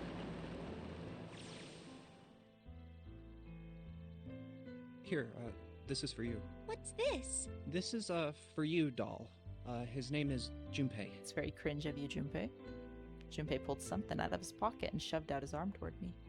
In his hand was a doll made of yarn, small enough to fit in his palm. Jumpy, are you sure it's, for you, doll? Huh? Yeah, the lady at the shop said so, so that means it's for you, right? Are you sure it's not a voodoo doll? That's Wait, what I was what? thinking. That's... Oh, man. Oh, man. Well, it sure looks like a voodoo doll. I mean, you do know what a voodoo doll is used for, right? Yeah, I guess calling it Junpei isn't a very good idea then. Why are you giving me this anyway? It just seems really sudden. Well, you know how after June, we aren't gonna get to see each other too much? I mean, we're gonna be in different schools, and I just thought I'd, you know, Oh, okay, well, how about we call it June then? Okay. Okay. It's more than just the number 6. So, I wanted to give you this. You sound like some sort of tribal chief in a bad movie. Yes. I, head of tribe. This doll, traditional charm of tribe. That sounds a little racist, Junpei. So I give this. It me. So we always together.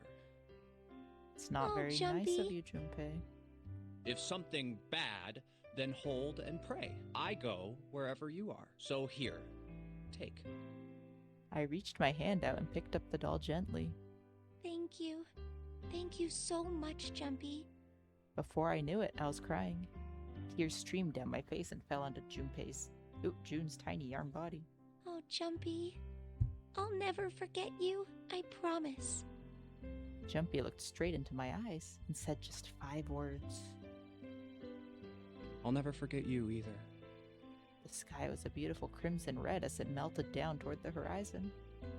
The last golden rays of sunlight stretched out across the city and painted themselves across the hills. We sat bathed in the warm light of evening. Just the two of us, leaning gently against one another, shoulder to shoulder. The sun set and we still didn't leave. We watched in silence as the darkness deepened, and one by one, the lights of the town began to flicker on.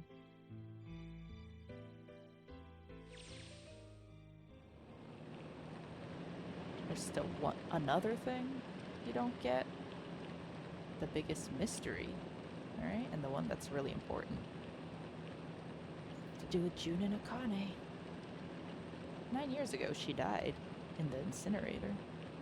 But she's still alive now because you saved her back then. Yeah, of course. Alright, let's say that makes some kind of insane sense. If I did that, then how do I make sense of what 7 remembers? Snake makes sense, he's blind. He couldn't have seen her body anyway. But 7, he said he was sure he saw it. Does that mean there's some kind of historical discrepancy?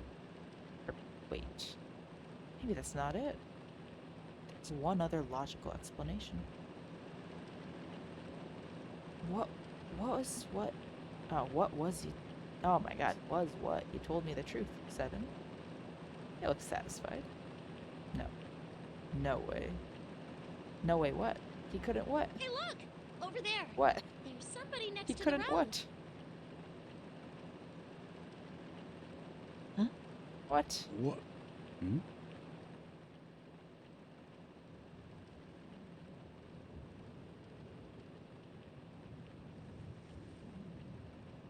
Her daughter. No, I don't know who this is.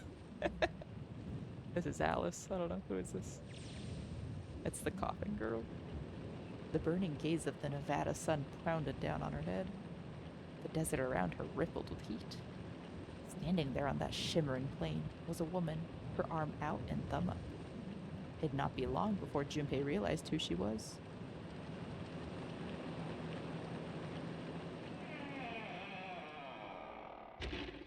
What? She was on the cover.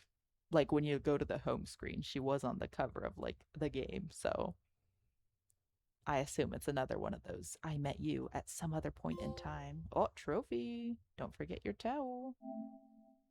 Great. I'll save it. Yeah, I'll save it. I'm pretty sure that's all I can do in this.